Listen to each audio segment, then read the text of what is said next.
मैत्रीं भजत अखिलहृज्जेत्रीं मैत्रीं भजत अखिलहृज्जेत्रीं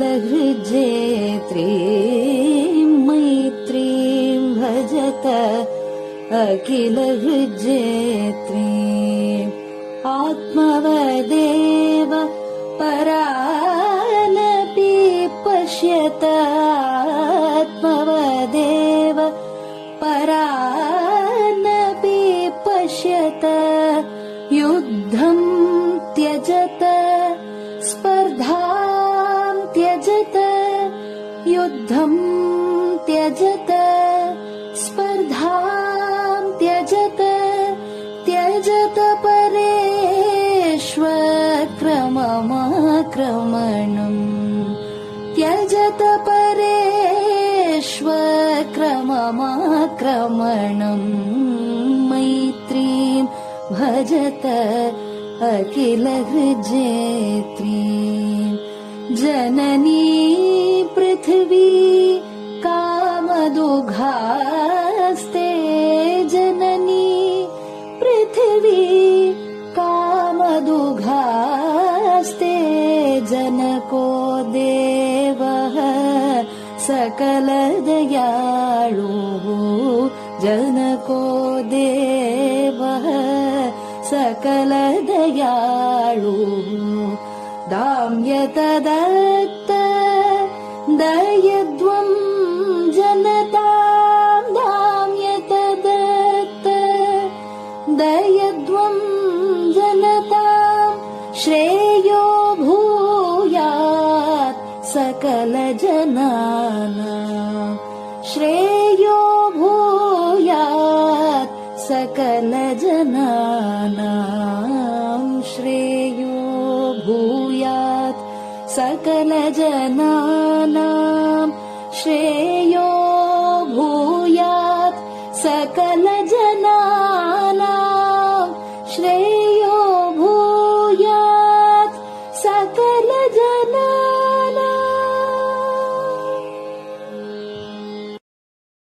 பெரிவாசரணம். மைத்ரீம் பஜத. பாடியவர் குமாரி சிவஸ்ரீ ஸ்கந்தபிரசாத். பெரியவா சரணம். வணக்கம்.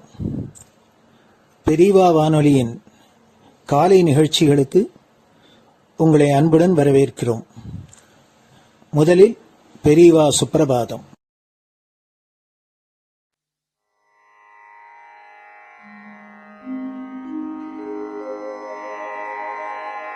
श्री महालक्ष्मी संतान स्वामीनाथ दयानिधे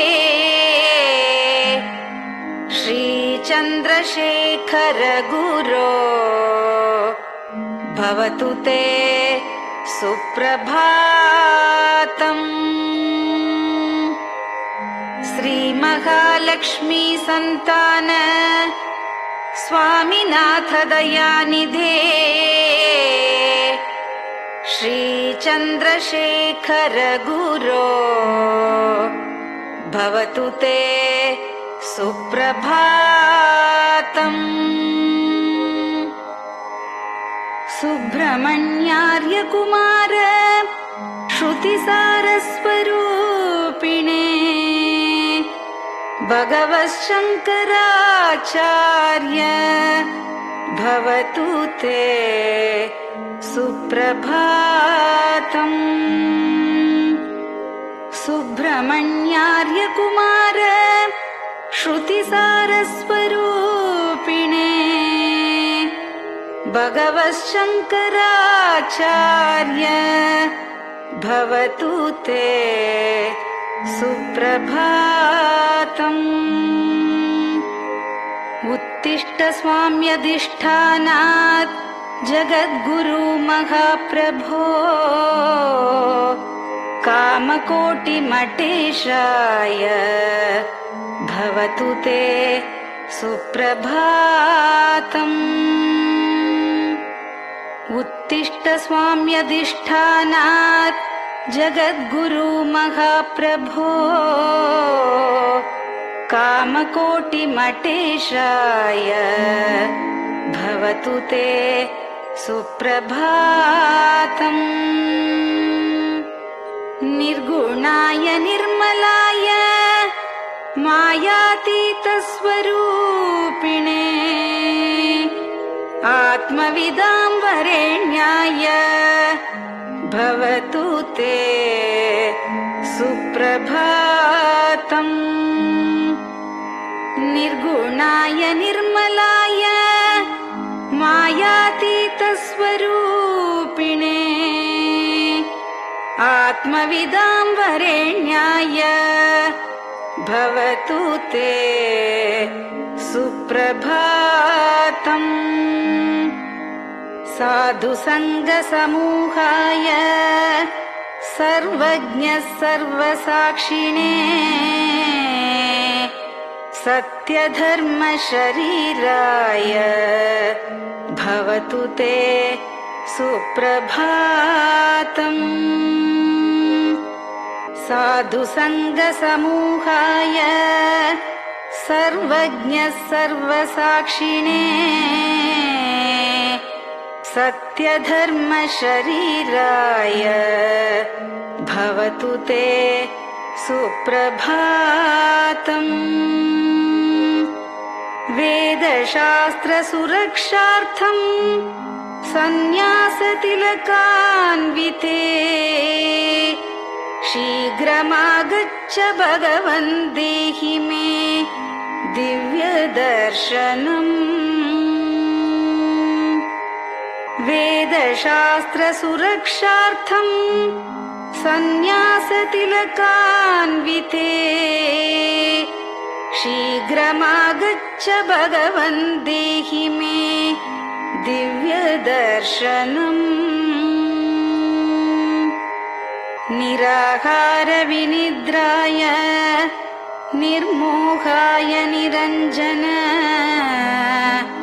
अप्राकृतशरीराय त्रैलोक्यं मङ्गलं कुरु। निराहारविनिद्राय निर्मोहाय निरञ्जन अप्राकृतशरीराय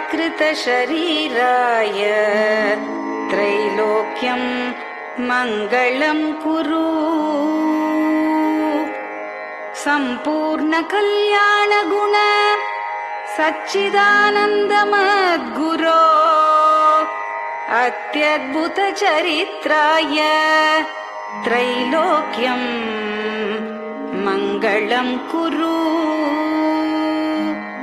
सम्पूर्णकल्याणगुण सच्चिदानन्दमद्गुरो अत्यद्भुतचरित्राय त्रैलोक्यं मङ्गलं कुरु।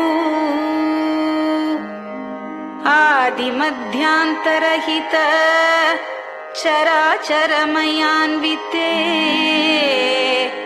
अद्भुताय अशोकाय त्रैलोक्यं मङ्गलं कुरु। आदिमध्यान्तरहित चराचरमयान्विते अद्भुताय अशोकाय त्रैलोक्यं मङ्गलं कुरु। यस्य निःश्वसितं वेदाः शरीरं धर्ममेव च तस्य सद्गुरुवर्यस्य कीर्तिः वर्धतु वर्धतु। यस्य निःश्वसितं वेदाः शरीरं धर्ममेव च तस्य सद्गुरुवर्यस्य कीर्तिः वर्धतु वर्धतु।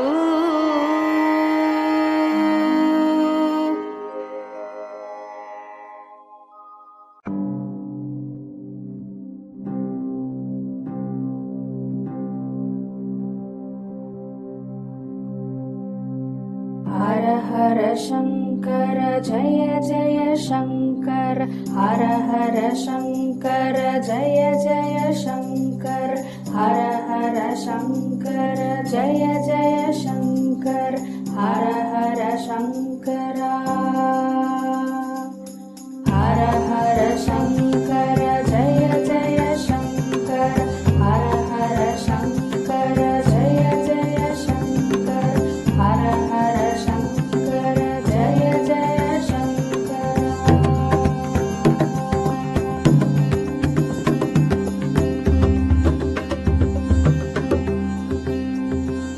श्रुति स्मृति पुराणानाम् आलयं करुणालयं नमामि भगवत्पादं शङ्करं लोकशङ्करं श्रुति स्मृति पुराणानाम् आलयं करुणालयं नमामि भगवत्पादं शङ्करं लोकशङ्करम् हर हर शङ्कर जय जय शङ्कर हर हर शङ्कर जय जय शङ्कर हर हर शङ्कर जय जय शङ्कर हर हर शङ्करा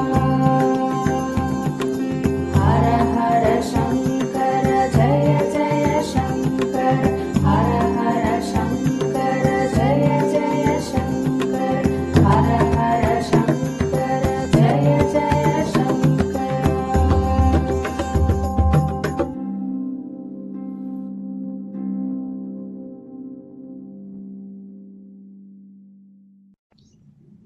பெரியவாச்சரணம். பெரியவா கராவலம்பம். பாடியவர் ஸ்ரீமதி லதா ஸ்ரீதரன் அவர்கள். प्रातः स्मरामि भवदीयमुखारविन्दम् मन्दस्मितं च जनितापहरं जनानाम् प्रातः स्मरामि भवदीयमुखारविन्दम् मन्दस्मितं च जनितापहरं जनानाम् सम्पत्करीं च भवतोऽत्र कटाक्षलक्ष्मीं काञ्चीमठेश मम देहि करावलम्बम् सम्पत्करीं च भवतोऽत्र कटाक्षलक्ष्मीं काञ्चीमठेश मम देहि करावलम्बम् काञ्चीमठेश मम देहि करावलम्बम् काञ्चीमठेश मम देहि करावलम्बम् काञ्चीमठेश मम देहि करावलम्बम् प्रातः स्मरामि कलिदोषहराणि यानि हृद्यानि दिव्यमधुराणि मनोहराणि प्रातः स्मरामि कलिदोषहराणि यानि हृद्यानि दिव्यमधुराणि मनोहराणि वाक्यानि तेऽध्यवदनाम्बुजनिर्गतानि काञ्चीमठेश मम देहि करावलम्बम् वाक्यानि तेऽध्यवदनाम्बुजनिर्गतानि काञ्चीमठेश मम देहि करावलम्बम् काञ्चीमठेश मम देहि करावलम्बम् काञ्चीमठेश मम देहि करावलम्बम् काञ्चीमठेश मम देहि करावलम्बम्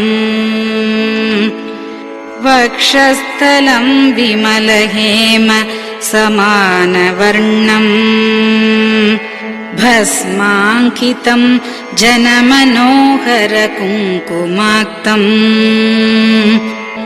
वक्षस्थलं विमलहेम समानवर्णम् भस्माङ्कितं जनमनोहर कुङ्कुमाक्तम् प्रातः स्मरामि भवतोऽत्र चिरं महात्मन् काञ्चीमठेश मम देहि करावलम्बम् प्रातः स्मरामि भवतोऽत्र चिरं महात्मन् काञ्चीमठेश मम देहि करावलम्बम् काञ्चीमठेश मम देहि करावलम्बम् काञ्चीमठेश मम देहि करावलम्बम् काञ्चीमठेश मम देहि करावलम्बम् मत्तेभतुल्यगमनं च निरीक्ष्यतेऽद्य यात्वा वनान्तरमनन्तगजाश्च लीनाः मत्तेभतुल्यगमनं च निरीक्ष्यतेऽद्य यात्वा वनान्तरमनन्तगजाश्च लीनाः प्रातः स्मरामि गजराजगतिं तवेदम् काञ्चीमठेश मम देहि करावलम्बम् प्रातः स्मरामि गजराजगतिं तवेदम् काञ्चीमठेश मम देहि करावलम्बम् काञ्चीमठेश मम देहि करावलम्बम् काञ्चीमठेश मम देहि करावलम्बम् काञ्चीमठेश मम देहि करावलम्बम् दक्षेण दण्डमवलम्ब्य सदैतरेण हस्तेन चारुकलशं च विराजमानम् दक्षेण दण्डमवलम्ब्य सदैतरेण हस्तेन चारुकलशं च विराजमानम् रक्ताम्बरं च तव चारु कटिं स्मरामि काञ्चीमठेश मम देहि करावलम्बम् रक्ताम्बरं च तव चारु कटिं स्मरामि काञ्चीमठेश मम देहि करावलम्बम् काञ्चीमठेश मम देहि करावलम्बम् काञ्चीमठेश मम देहि करावलम्बम् काञ्चीमठेश मम देहि करावलम्बम् विस्मृत्य दोषमखिलं च ममापराधम् त्रातुं च याध्य भगवन् कृतबद्ध दीक्षा विस्मृत्य दोषमखिलं च ममापराधम् त्रातुं च याध्य भगवन् कृतबद्ध दीक्षा प्रातः स्मरामि यति पुङ्गवतेऽनुकम्पाम् काञ्चीमठेश मम देहि करावलम्बम् प्रातः स्मरामि यति पुङ्गव तेऽनुकम्पाम् काञ्चीमठेश मम देहि करावलम्बम् काञ्चीमठेश मम देहि करावलम्बम् काञ्चीमठेश मम देहि करावलम्बम् काञ्चीमठेश मम देहि करावलम्बम् प्रातः स्मरामि भवदीय पदारविन्दम् यस्मात् प्रयान्ति दुरितानि महान्ति तानि प्रातः स्मरामि भवदीय पदारविन्दम् यस्मात् प्रयान्ति दुरितानि महान्ति तानि आयान्ति तानि मुहुरुद्य सुमङ्गलानि काञ्चीमठेश मम देहि करावलम्बम् आयान्ति तानि मुहुरुद्य सुमङ्गलानि काञ्चीमठेश मम देहि करावलम्बम् काञ्चीमठेश मम देहि करावलम्बम् काञ्चीमठेश मम देहि करावलम्बम् काञ्चीमठेश मम देहि करावलम्बम्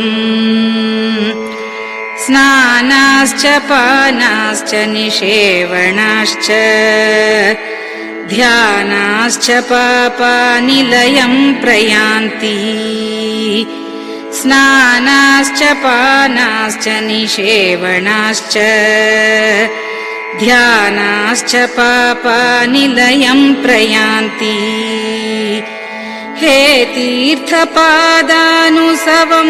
पदं ते तीर्थं च तीर्थीकरणं भजामि हे तीर्थपादानुसवं पदं ते तीर्थं च तीर्थीकरणं भजामि काञ्चीमठेश मम देहि करावलम्बम् काञ्चीमठेश मम देहि करावलम्बम्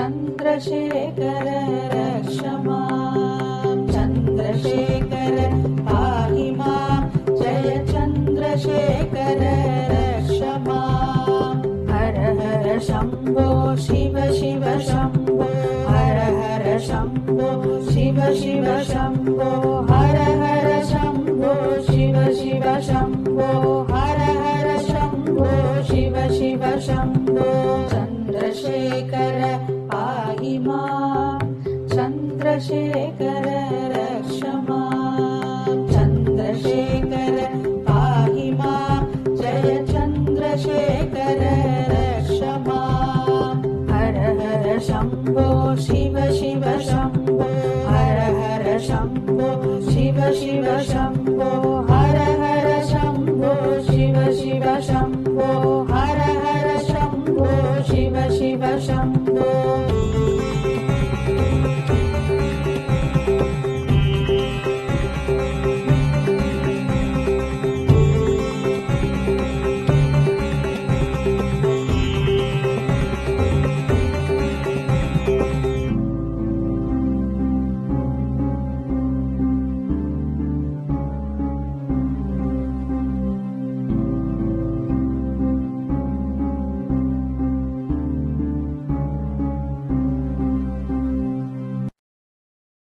பெரியவா சரணம். நீங்கள் கேட்க இருப்பது பெரியவா குரல். மகா பெரியவா உபன்யாசங்களில் இருந்து சில பகுதிகள். நம பார்வதி பதயே. கோவிந்தநாம கீர்த்தனம். எத்தனை நாள் என்ன பிரசங்கம் பண்ணினாலும், என்ன சங்கீதம் பாடினாலும், என்ன தியானம் பண்ணினாலும் எல்லாத்துக்கும் அர்த்தம் ஒரே நமஸ்பார்வதி பதேதான். எல்லாத்துக்கும் அர்த்தம் லோகத்துக்குள்ள மகாகவி காளிதாசன் வீடு முதல்ல குழந்தைகளுக்கு முதல் வாக்கியம் சொல்றப்போ ஜெகதஸ்திகரவு வந்தே பார்வதி பரமேஸ்வரவு. ஒரு குடும்பத்தில் 4 குழந்தைகள் இருக்கு. இந்த 4 குழந்தைகளுக்கும் அந்த குடும்பத்தில் இருக்கிற தாயார் தகப்பனார் பிரபஞ்சமெல்லாம் ஒரு குடும்பமாக இருந்து ஒரு புழு முதற்கொண்டு ஒரு பெரிய ரிஷிகள் வரைக்கும் எல்லாரும் குழந்தைகளாக வச்சுருக்க முடியாது ஒரு மகா குடும்பத்துக்கு தாயார் தகப்பனார் இருக்கிறது. அந்த 2 பேர் பார்வதி பரமேஸ்வரர். பார்வதி பதி, பசுபதி, பார்வதி பதி. நமக்கு எல்லாருக்கும் தாயார் தகப்பனார் வாழ்ந்து நினைச்சப்போ நம்ம எல்லாரும் குழந்தைகள் இருக்கோம்.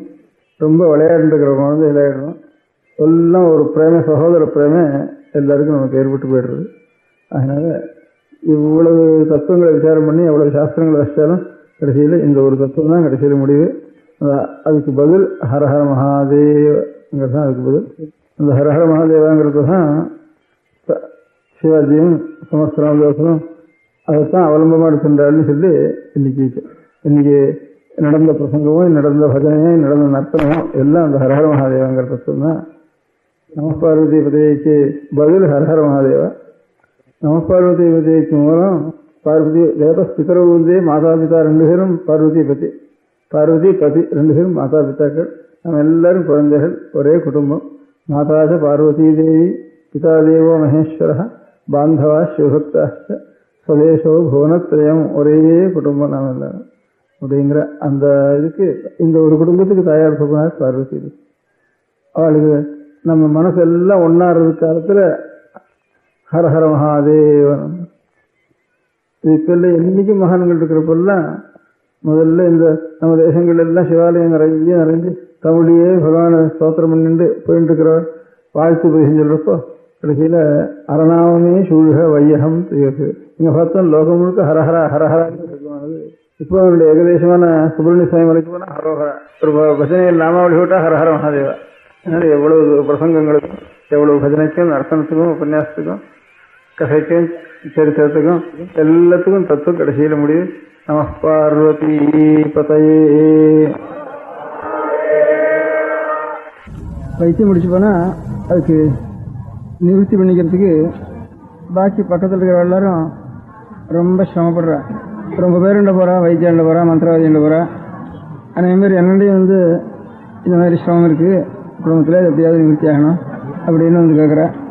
ஆனால் அந்த சமயத்தில் எனக்கு தோன்ற அபிப்பிராயத்தை கேட்குறவாள்கிட்ட சொன்னால் அவள் ரொம்ப துக்கப்படுவாள்.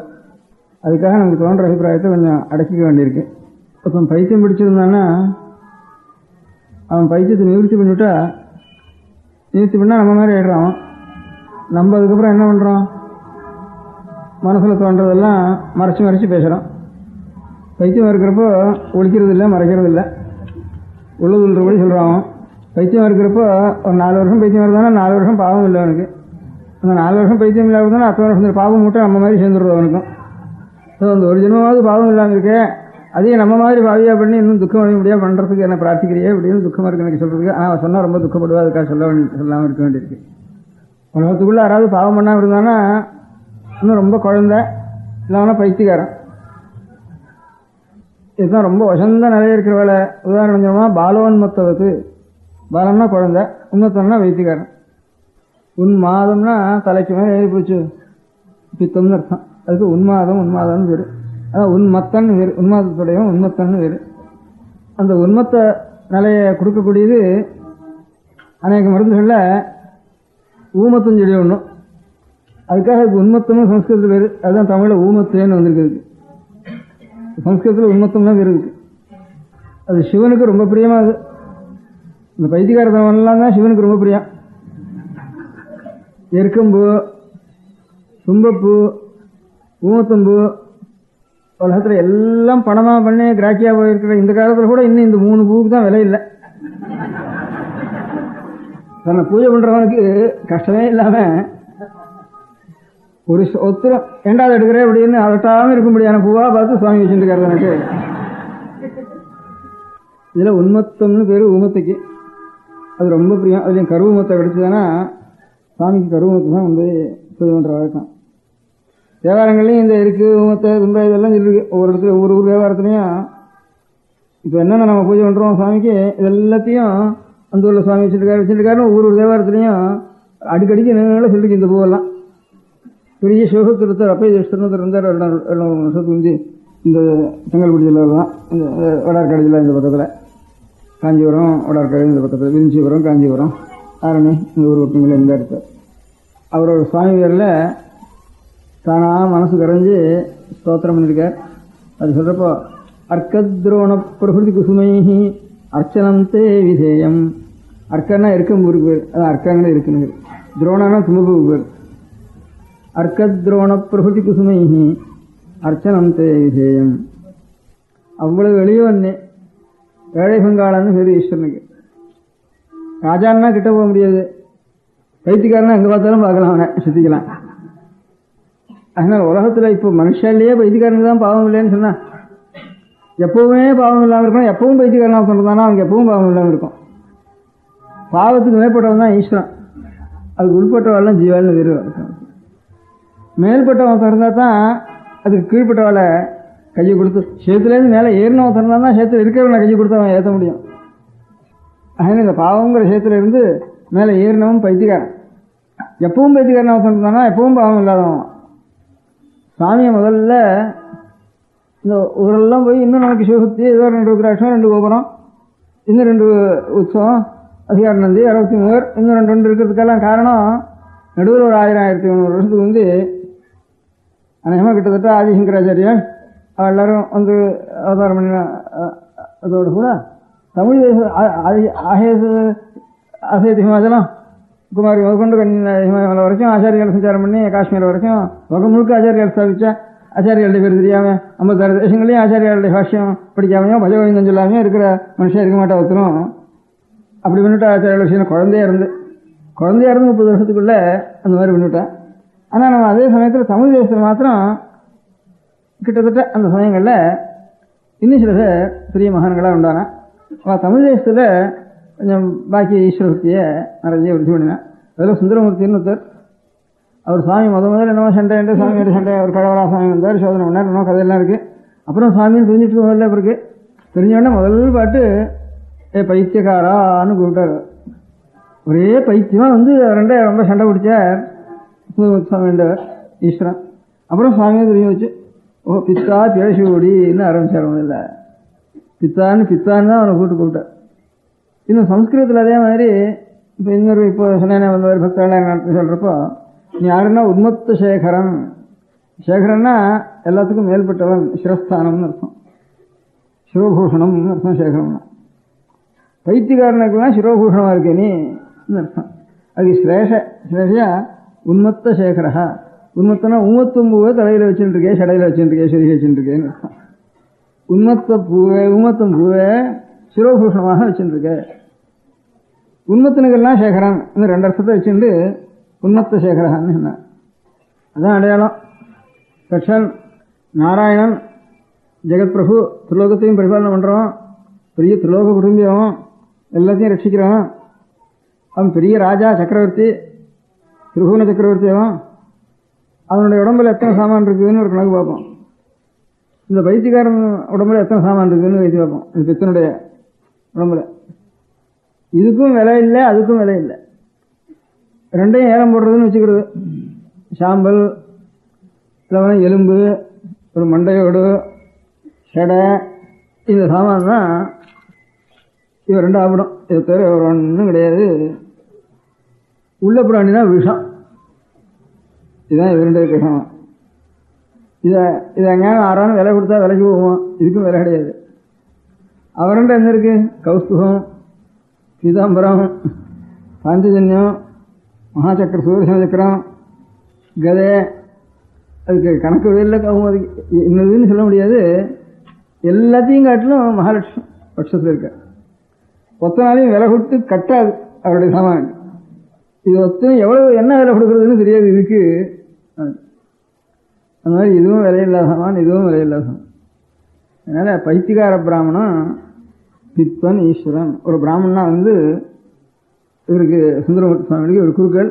இன்னொரு பிராமணனா நீ சீட்டு எழுதி கொடுத்துருக்க மூலையில் அப்படி இப்படின்னு கல்யாண காலத்தில் சண்டை பிடிச்சி பண்ணினார்னு ஒரு கதை, சுந்தரமூர்த்தி சுவாமியுடைய கதை. அவர் ஏழை பிராமணன், பைத்தியகார பிராமணனா வந்தார். பைத்தியகாரங்கிறது சொல்லிவிட்டேன் முதல்ல. ஏண்டா பித்தான்னா ஊமத்தை போதும், அவருக்கு ரொம்ப பிரியம். ஊமத்தும் போனால் பைத்தியகார போகுது, பைத்திய போகுது. பைத்திய பூங்கிறதுக்கு இன்னொரு கதை கூட உண்டு. இப்போ நான் சொன்னேன் ஸ்லோகம் அர்க்கத்ரோண பிரபதி குசுமை ரச்சனம் விஷயம்னு சொன்னேன். இந்த மாதிரி எருக்கம்பூ, தும்பப்பூ இதெல்லாம் வச்சு உனக்கு அனுகிரகம் பண்ணணும்னு, அவனை பூஜை பண்ணணும் அப்படின்னு ஒரு ஸ்லோகம் சொன்னார்னு சொன்னேனே. ஒரு தீட்சர்னு இருந்தார் பெரியவர்னுட்டு. அவர் எப்போ சொன்னதுன்னு கேட்டாது இந்த ஸ்லோகம் அவருக்கு உனக்கு சந்தேகம் வந்துட்டு தன்னாண்ட. நான் என்னமோ ஈஸ்வர பக்தி பண்ணுறேனே, என் ஜென்மம் கடத்தேருமா கடத்தேறாதா, நிஜமான பக்தி இருக்கா ஈஸ்வர இடத்துல என்ன எனக்கு, அல்லது வேஷமா, அல்லது சமயம் வந்துதானா, ஈஸ்வரன் மறந்து விடுமா, ஆபத்து வந்துதானா. சுவாமி பார்த்துட்டே இருக்கோம். சுவாமி ரெண்டாலும் தெரியல, கடை மழை வந்துதானே ஓடி போய்டுறோம். இங்கேருந்து யாராவது ரெண்டு கல்லடிச்சானா ஓடி போய்டுறோம் கூட்டங்கள்லாம். இது கல்லெடுத்தானா மழை எடுத்தானா உடம்பு போனான்னா ஈஸ்வர தரிசனம் தான் நமக்கு போகுது. இதெல்லாம் எத்தனை நாட்டுக்கு போகிறது, என்னைக்கு இருந்தாலும் போக போகிறது தானே அந்த தரிசனம். அப்போ ஏற்பட்ட ஒரு பக்தி நமக்கு இருக்கா இல்லையா? நன்னா இருக்கிறப்ப நாமெல்லாம் 10 நாள் நாமே நினச்சிட்டு இருப்போம். நம்ம பரீட்சை பண்ணி பார்க்கணும். அது எப்போ பார்க்கறது? 2 தினசு பார்க்கறது. நம்ம கொஞ்சம் கூட ஆசை இல்லை, கொஞ்சம் கூட கட்டணம் நமக்கு வரதில்லை அப்படின்னு நம்ம நினச்சிட்டு இருந்தோம்னா, திடீர்னு ஒரு சொப்பனம் கண்டா அதில் நம்ம ரொம்ப கெட்ட காரியங்கள்லாம் பண்ண முடியா வந்துடும் நமக்கு சொப்பனம். ஓஹோ பைத்தியம், என்னடா இதெல்லாம் பண்ண வேண்டாம்னு நினச்சுவேன், இப்படிலாம் சொப்பனத்தில் இந்த மாதிரி கெட்ட காரியங்கள்லாம் பண்ணிவிட்டேன், இப்படி நமக்கு புத்தி கெட்டு போச்சு சொப்பனத்தில் என்னட்டு அப்போ மனசுக்கு ரொம்ப துக்கமாக இருக்கும். சொப்பனத்தில் கூட சொப்ன கன்னியவசு கசாம்னு சொப்னத்தில் கூட ஒரு கெட்ட காரியம், ஒரு காமமோ ஒரு கெட்ட எண்ணங்களோ இதெல்லாம் வராமல் இருக்க முடியாது நமக்கு இருந்தால் தான் ஒரு நாளும். அப்போ தான் நான் இப்போ நல்லவனாக இருக்கோங்கிறதுக்கு நான் பரீட்சை பண்ணி பார்த்துக்கலாம். சொப்பன சில சமயம் வரும், வராது, பரீட்சை பண்ணுறதுக்கு முடியாது. நேராக பரீட்சை பண்ணி பார்த்துட்டோம்னு அவருக்கு தோணித்து, நம்ம நிஜமாக ஈஸ்வர பக்தி பண்ணுறோமா இல்லையா, இல்லைன்னா இது ஜென்மம் வியர்த்தமாக போயிட்டு நமக்குன்னு ரொம்ப துக்கமாக இருந்ததாக இருக்குது. அதுக்காக இதை பரீட்சை பண்ணி பார்த்துக்கோன்னுட்டு அவருக்கு எல்லா சாஸ்திரங்களும் தெரியும். அவராட்டம் ஒருத்தரும் எல்லா சாஸ்திரத்துலையும் புஸ்தகம் எழுதினா ஒருத்தரும் கிடையாது. நம்ம சமீபத்தில் அவர் ஆச்சாரிய இடத்துல பரமபக்தி அத்வைத சாஸ்திரத்தில் சம்பூர்ணமாக ரட்சிச்சிருக்கார். நிறைய எழுதியிருக்கார். 104 கிரந்தங்கள் எழுதியிருக்கார். அதை ரட்சிச்சதுனால தான் கொஞ்சம் கொஞ்சம் எல்லாம் பாக்கி இருக்கும். அப்படி இருந்தால் கூட சைவ சித்தாந்தத்துக்கு நிறைய கிரந்தம் எழுதி கொடுத்துருக்கார். ராமானுஜ சித்தாந்தத்துக்கு பெரிய புஸ்தகம் எழுதி கொடுத்துருக்கார். ஆனால் சைவ சித்தாந்த புஸ்தகம் அதை காட்டும் வேறு புஸ்தகமே கிடையாது. அவர் எழுதின பேர் வேறு பெரிய புஸ்தகமே கிடையாது. ஆனால் அது படிக்கிறவா ரொம்ப குறைச்சல். அந்த சைவ சித்தாந்தங்கிறது சம்ஸ்கிருதத்தில் படிக்கிறவா ரொம்ப குறைச்சல். ஆனால் அந்த வைஷ்ணவ சித்தாந்தத்துக்கு அவர் எழுதி கொடுத்ததுக்கு அது வைஷ்ணவாலே ஒரு பெரிய மகாவித்வான் வைஷ்ணவாவில் அச்சு போட்டு அது எல்லாருக்கும் கொடுத்து இது புஸ்தகம் அப்படிலாம் எல்லாரும் படிக்கிறதானா வைஷ்ணவ மகாவித்வான்கள்லாம் அது வச்சுன்னு ரொம்ப பிடிக்கிறா. எவ்வளவு இதுக்கு முந்தி புஸ்தகம் எழுதியிருக்காளோ ராமானுஜாச்சாரியால் யாமனாச்சாரியால் முதற்கொண்டு அதுக்கு தேசிக நிஷ்கன் எவ்வளோ எழுதியிருக்காளோ அது எல்லாத்துக்கும் மேலே ஒரு கூட ஒரு யுக்தியை சொல்லி அவளுக்கு ஒரு புஸ்தகம் எழுதி கொடுத்துருக்க. அதில் இவரனும் அத்வைதி ஈஸ்வரனும் நான் வஸ்துபேத பிரதிபஸ்துன்னுட்டு மகேஸ்வரவா ஜெகதாமதீஸ்வரன் ஜெகதம் ஜனார்தனேவா ஜெகதந்தராத்மனி நான் வஸ்துபேத பிரதிபக்தி ரஸ்திமே, இது ரெண்டும் வேற 2 பொருளுங்கிற எண்ணமே எனக்கு கிடையாது, ஒரு பொருள் தாங்கிற என்ன தீர்மானம் எனக்கு அப்படின்னு ரொம்ப பக்தி பண்ணியிருக்காரு அவர். ஆனாலும் அது வேற அந்த ஒரு பக்தியை மாத்திரம் பண்ணிட்டு இருக்க முடியாத மதங்களுக்கும் எவ்வளவு காரணங்களை சொல்லி யுக்தி சொல்லி அவளுக்கு நாம் பண்ற போற வழி தப்பு இல்லை சரிதாங்கிறதுக்கு எவ்வளவு பண்ணணுமோ அவ்வளவும் புஸ்தகம் எழுதி கொடுத்துருக்கார். அலங்கார சாஸ்திரத்தை புஸ்தகம் எழுதியிருக்கார், வியாக்கரண சாஸ்திரத்தை புஸ்தகம் எழுதியிருக்கார், தர்மசாஸ்திர புஸ்தகம் எழுதியிருக்கார். சகல சாஸ்திரங்களையும் அநேகமாக ஒரு மதம்னு எடுக்கிறப்பறம் இன்னொரு மதத்துக்கு அதுவும் பழைய காலம் இருந்த மதத்துக்கு என்னென்ன இருப்பா, அந்த காலத்தில் சமமாக இருக்க முடியாத இன்னொரு போட்டி மதமாக இருக்கிற மதத்துக்கு ஒரு புத்தகம் எழுதியே விடமாட்டா ஒருத்தரும். அவள் மதத்தில் எழுதி வழி அதுக்கு மேலே விபரீதமான மதத்துக்கு எழுதவே மாட்டா. அவர் மாதவ மதத்துக்கு எழுதி கொடுக்குறாரு புத்தகம், ராமானுஜ மதத்துக்கு எழுதி கொடுத்துருக்கார், ஸ்ரீகண்ட மதம்னு சைவ மதத்துக்கு, இந்த சைவ மதத்துக்கு எழுதி கொடுத்துருக்கார். இவ்வளவு எழுதி கொடுத்துட்டு அப்போ எனக்கு இதில் என்ன கடைசியில் முடிவு ரட்சாத் ஆச்சாரியவாள் தான் எனக்கு சரணாகிச்சு. எல்லா ஆச்சாரியாலும் சொன்னது சாகாரமாக சகுணமாக ஒரு உருவத்தோடு இருக்க முடியாத ஒரு பரமாத்மாவை உபாசிக்கிறதுக்காகத்தான் அந்த மதங்கள்லாம் ஏற்பட்டது பக்திக்கு. அந்த பக்திக்கெல்லாம் பலம் எதுன்னு கேட்டால் அது நிறைஞ்ச வஸ்துடாவே, அது தவிர ரெண்டாவது கிடையாது. அது நிறைஞ்சதுன்னு நமக்கு அறிவு அந்த பரமாத்மா அந்த சகுணத்தோடு உபாசிச்சா தான் நமக்கு கிடைக்கும். அந்த ஆகாரத்தோடு இருக்க முடியாது சுவாமியை. அதுக்காக ஒரு வழியெல்லாம் வாசிச்சிருக்கா. அதனால அதெல்லாம் பலம் ஆச்சாரியால் சொன்ன அனுகிரகம் நமக்கு கிடைக்கிறதுக்கு இதெல்லாம் நமக்கு ஒரு வழி சோபானம் அப்படின்னு கடைசியில் முடிச்சிருக்கா.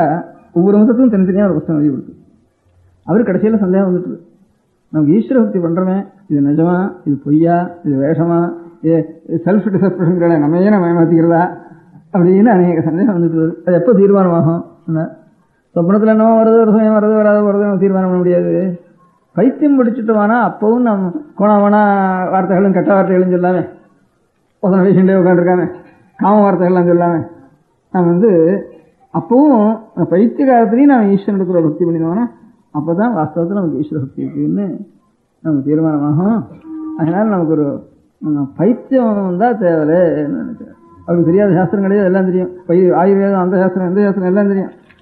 இப்போ மைசூரில் இல்லை கடைசியாக அவருடைய புத்தகம் எழுதியிருக்கா பிராகிருத பாஷைகள் 6 பாஷைகள்.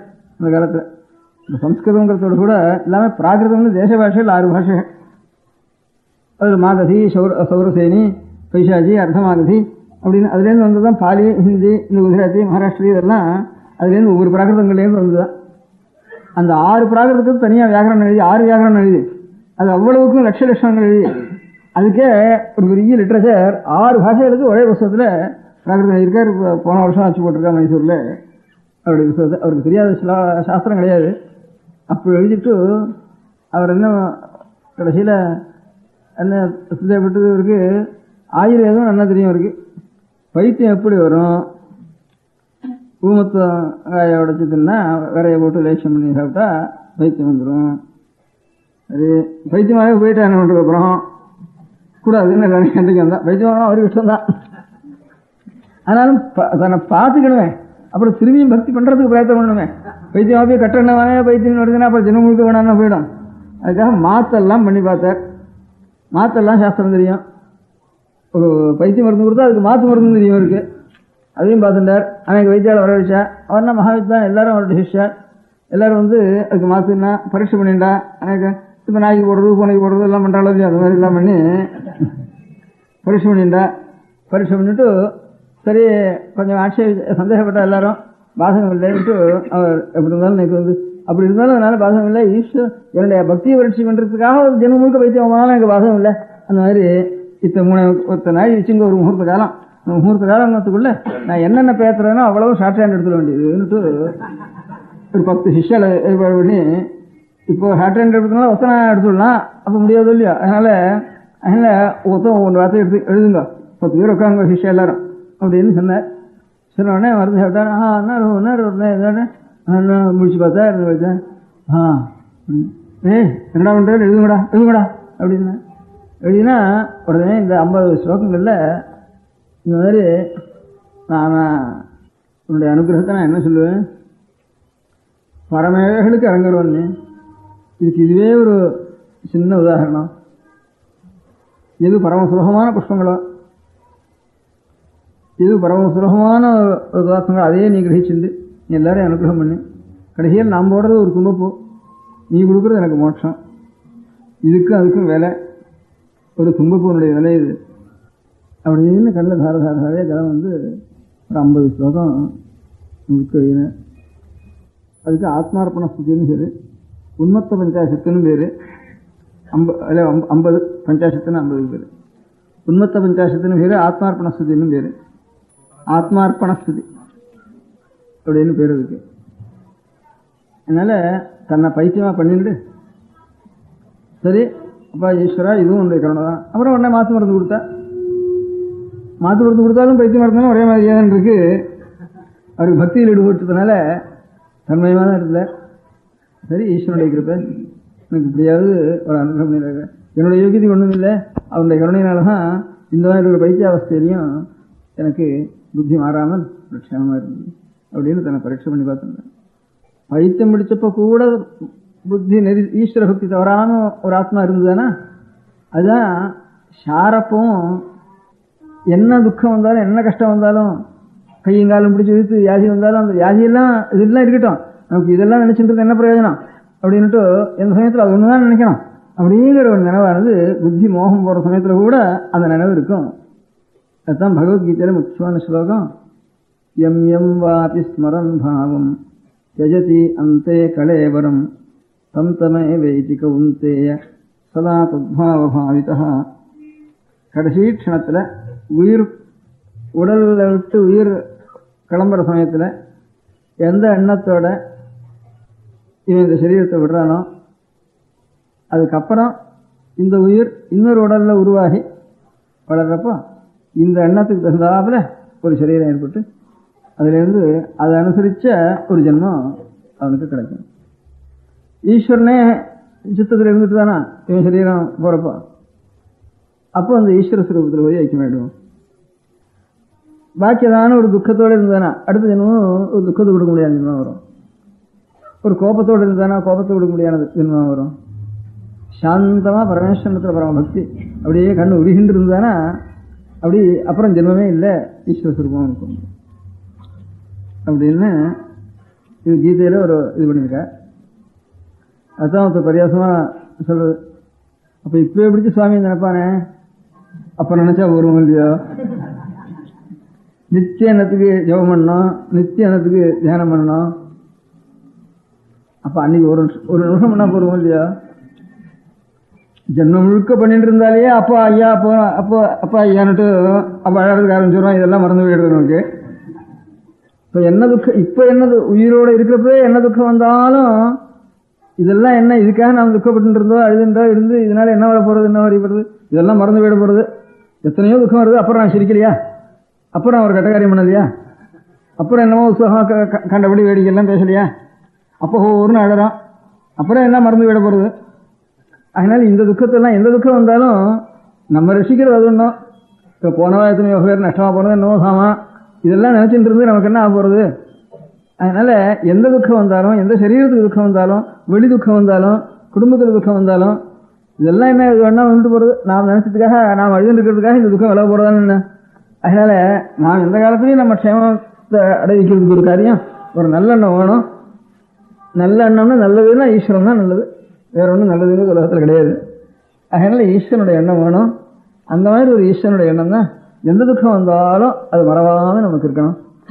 அதுக்காக சில பேர் எப்பவும் பகவான் நாமாவே சொல்லி சொல்லி சொல்லி சொல்லி பழக்கிடுறேன்.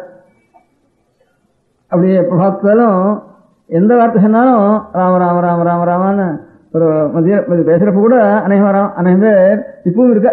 இப்போ எம்பாலயத்தில் இன்னும் கொஞ்சம் அதிகம் பேர் இருந்தா, இப்போ ரொம்ப குறைஞ்சி வச்சு பாக்கி காலங்களுடைய ஒரு போக்கே மாறி இருக்கிறதுனால இப்பவும் இன்னும் என்னுடைய பெரியவாளுடைய ஒரு அஸ்திவாரம் இப்பவும் ராம ராம ராம ராமன்னு சொல்லிட்டு இன்னும் சில பேர் இருக்கா பார்த்துட்டு இருக்கோம். அது வாயால் சொல்றது ஒரு காரியம் தான், சொல்லாமல் இன்னும் மனசுக்கே உள்ள வந்துட்டு தானே அது இன்னும் விசேஷம். அந்த மாதிரி வாயால் சொல்லக்கூட சொல்லாமல் எப்பவும் ஹதயத்தில் என்ன பாக்கி என்னத்தையோ நினச்ச என்ன பிரயோஜனம். ஏதோ காரியம் வரதோ காரியம் செய்யணும், பாக்கி இல்லாத சமயத்தில் என்னென்னோ வீண் நினைப்பெல்லாம் என்னத்துக்கு. பகவானுடைய நினைவு எப்பவும் இன்டர்வல் முழுக்க பகவானுடைய நினைப்பு இருக்கலாமே. ஒரு காரியம் பண்ணுற போனால் காரியத்தில் நினைப்பு இருக்கட்டும், அது வேறு அதுக்கு இதுக்கு நடுவில் கொஞ்சம் இடைவெளி இருந்தாலும் அப்போ பகவானுடைய நினைப்பு எடுக்குமே. பகவான் நினைப்புறது வேறு காரியம் என்னதுக்கு நமக்கு. அது பேர் வேறு நினைச்சதுனால என்ன வந்துட்டு நமக்குப்பா, என்ன லாபம் வந்துட்டு மதியத்தில் அதை செய்வேன். அப்படி இன்டர்வெல்னு மொத்தத்தில் அபியாசம் பண்ணிக்கணும். இன்டர்வெல்லில் பகவானுடைய இன்னைக்கு எத்தனை இருக்கணும் அப்படின்னு இந்த காரியம் வரும். ஒரு காரியம் செய்ய இன்னொரு காரியம் மத்தியில் போகிறப்போ அது ரொம்ப பேசுவானே, இன்னொன்று நினைப்பானே, என்னத்தையோ நினச்சிட்டு உட்காந்துருப்பானே. ஏதோ பகவான் நாமத்தை அப்படி நினச்சிட்டு இருப்போம். பகவான் நாமத்தை நினைப்போம், அல்லது சுரூபத்தையும் நினைப்போம், முடிஞ்சுதானே. இல்லைன்னா பேரையாவது நினைப்போம். நாமம் ரூபம் ரெண்டு ரூபத்தை நினைப்போம். இல்லைன்னா இல்லை ஒன்று ரூபத்தை நினைக்கிறது செட்டுன்னு மனசு சாத்திரப்படலைன்னா வாக்காவது இருக்குது, அந்த நாமத்தையாவது சொல்லுவோம் அப்படின்ட்டு எப்போதும் இருக்கணும். அந்த மாதிரி பைத்தியம் பிடிச்ச காலத்தில் கூட இப்படி இருக்கணும், சொப்பனத்தில் கூட இப்படி இருக்கணும்.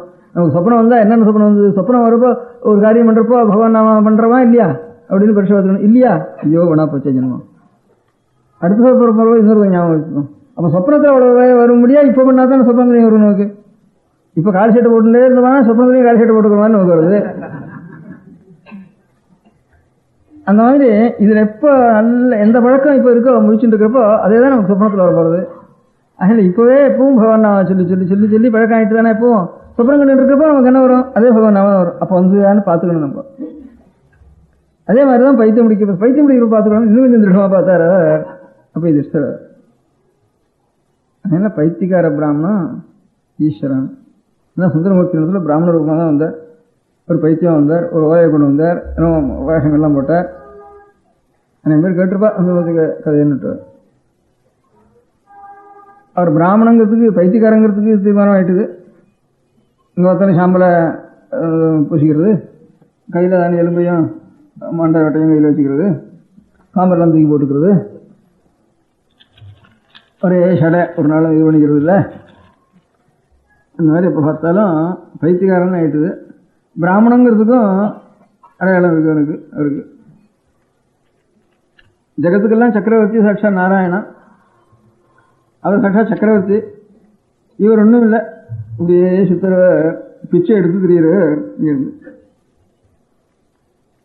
அதனால பிராமணன் தான் பிச்சை எடுக்கலாம், பாக்கியத்திலும் பிச்சை எடுக்க மாட்டான். இப்போ கூட சத்திரியாலோ ஒரு வைசியாலோ பிச்சை எடுக்க மாட்டா, யாரும் கொடுத்தா கூட வாங்கிக்க மாட்டாவா.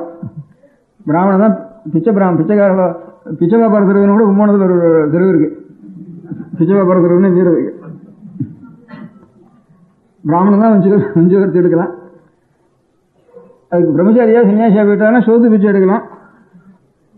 கிரகஸ்தனா இருந்தானா ஒன்றும் இல்லைன்னா அரிசி பிச்சை எடுத்துக்கலாம். அதே மாதிரி இதுதான் பிச்சை எடுக்க. வேற ஒருத்தரும் கொடுத்தா கூட வாங்கிக்க மாட்டான். அதனால இப்போ ஆனால் கொடுத்தா கூட அந்த மாதிரி வாங்கிக்க மாட்டேன், சாதம் கொடுத்தா கூட வாங்கிக்க மாட்டேன். இதான ரொம்ப ஏழையாக இருந்தால் கூட ஒரு வேலை செஞ்சுட்டு அப்புறம் நான் வாங்கிக்குவேன்னு சொல்லுவேன் தவிர ஒரு காரியத்தை கொடுத்தா கூட வாங்கிக்கவே மாட்டாங்க. இப்போ நல்லதோ கெடுதலோ எல்லாத்தையும் பிராமணமாக செய்யணும்னு ஆரம்பிச்சதுனால முதல்ல பிச்சை எடுக்கிறதுக்கு ஆரம்பிச்சுட்டா பாக்கி எல்லாரும். அப்புறம் அதுக்கப்புறம் இப்போ காஃபி சாப்பிட்றதுக்கு ஆரம்பிச்சிட்டா. முதல்ல பிராமணன் காஃபி சாப்பிட்றதுக்கு ஆரம்பிச்சா, எல்லாரும் காஃபி சாப்பிட்றதுக்கு ஆரம்பிச்சுட்டா. இந்த மாதிரி ஒவ்வொரு காரியமாக நல்லது கெட்டது எல்லாத்தையும் அனுசரிக்க ஆரம்பிச்சிட்டா ஜனங்கள் எல்லாரும். அந்த மாதிரி பிச்சை எடுக்கிறவன் ஈஸ்வரன். எங்கள் பார்த்தாலும் பிக்ஷாட்டனமூர்த்தின்னு ஒரு பேர். அதனால் பிராமணன் தான், அதனால ஒரு பிராமணன் தான் அர்த்தம். அவர் எப்போ பார்த்தாலும் இவர் பெருமாள் சாட்சாத் திரிலோக சக்கரவர்த்தி. சக்கரவர்த்தியாக இருக்கிறவர் எப்போ பார்த்தாலும் தண்ணியில் உட்காந்து முடிஞ்சிட்டு இருந்தால் சரிப்படுவான்னு அவருக்கு. அதுக்காகத்தான் அவருக்கு 2 பேரும் தான் அபிஷேகம், ஜேஷ்டாபிஷேகம். அதுவும் தீர்த்தம் கூட கிடையாது, அதுவும் சுகந்த தைலம் தான். அதோட சரி, அதுக்கு தான் அபிஷேகம்னு பேர். அபிஷேகம்னு பேர் வாயால, அவ்வளோதான். இவர் நிறுத்தி 6 காலம். இன்னும் கொஞ்சம் வடக்கு போயிட்டா 24 மணி நேரமும் ஒரு பாகம் ஒன்று வச்சுட்டு அதில் ஓட்டை வச்சுட்டு தள்ள வடையும் சட சட சட சடன்னு தண்ணி விழுந்துட்டே இருக்கும். இன்னும் கொஞ்சம் வடக்கு போயிட்டு போனார். எப்போ பார்த்தாலும் தண்ணியிலேயே முழுகின்னு இருக்கிறவன் பார்ப்பான். எப்போ பார்த்தாலும் பிச்சை, எப்போ பார்த்தாலும் தண்ணியில் முழுகிறது, ஒரே சடையை போட்டுருக்கிறது. விஸ்வாசிக்கோ ருத்ரோ மகர்ஷின்னு ஹீரோன். அதனால பைத்தியக்கார பிராமணன்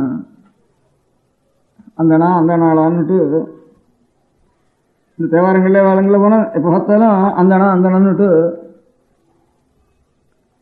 அறவாழி அந்தனன்னுட்டு திருக்குறளில் கூட அந்த அந்தனன்னு வேறுன்னு ஒரு பேர் வச்சுட்டு அந்தனங்கிறதுனால பெண்குணத்தான் அஷ்டகுணங்கள் ஈஸ்வரனுக்கு வேறு அந்தனன் பிராமணன் அப்படின்னு இதெல்லாம் சில ஒவ்வொருத்தர் ஒவ்வொரு எங்கள் மதத்தை சேர்ந்த திருக்குறள், எங்கள் மதத்தை சேர்ந்தவர் சொல்லிக்கிறதுக்கு இதெல்லாம் சொல்லிக்கிற வழக்கம் ஒவ்வொன்று.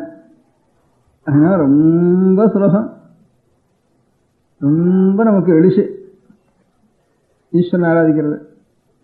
தும்பப்பூ எடுத்து சுவாமி நினச்சி போட்டால் கூட போகிறோம்.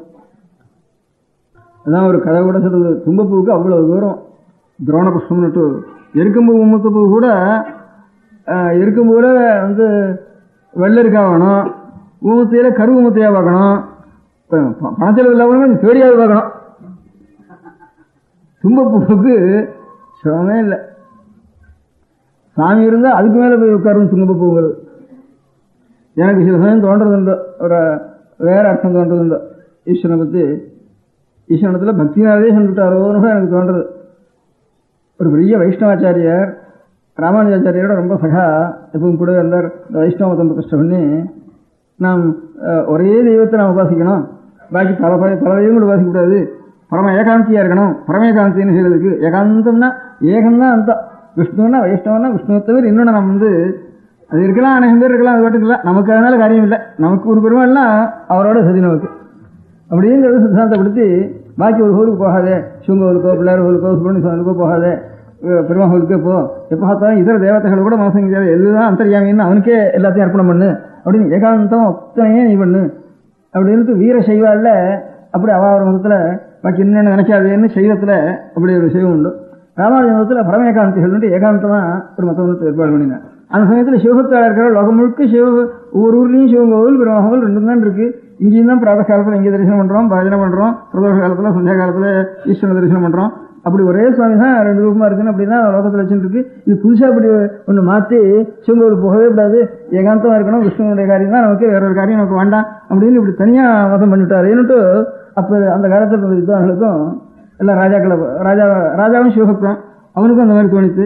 அப்படியானா அது சாஸ்திரமாக இருந்ததுன்னா எல்லா வித்வான்களையும் கூப்பிட்டு கேட்போம், ராமானுஜாச்சாரிகளை கூப்பிடு அப்படின்ட்டு.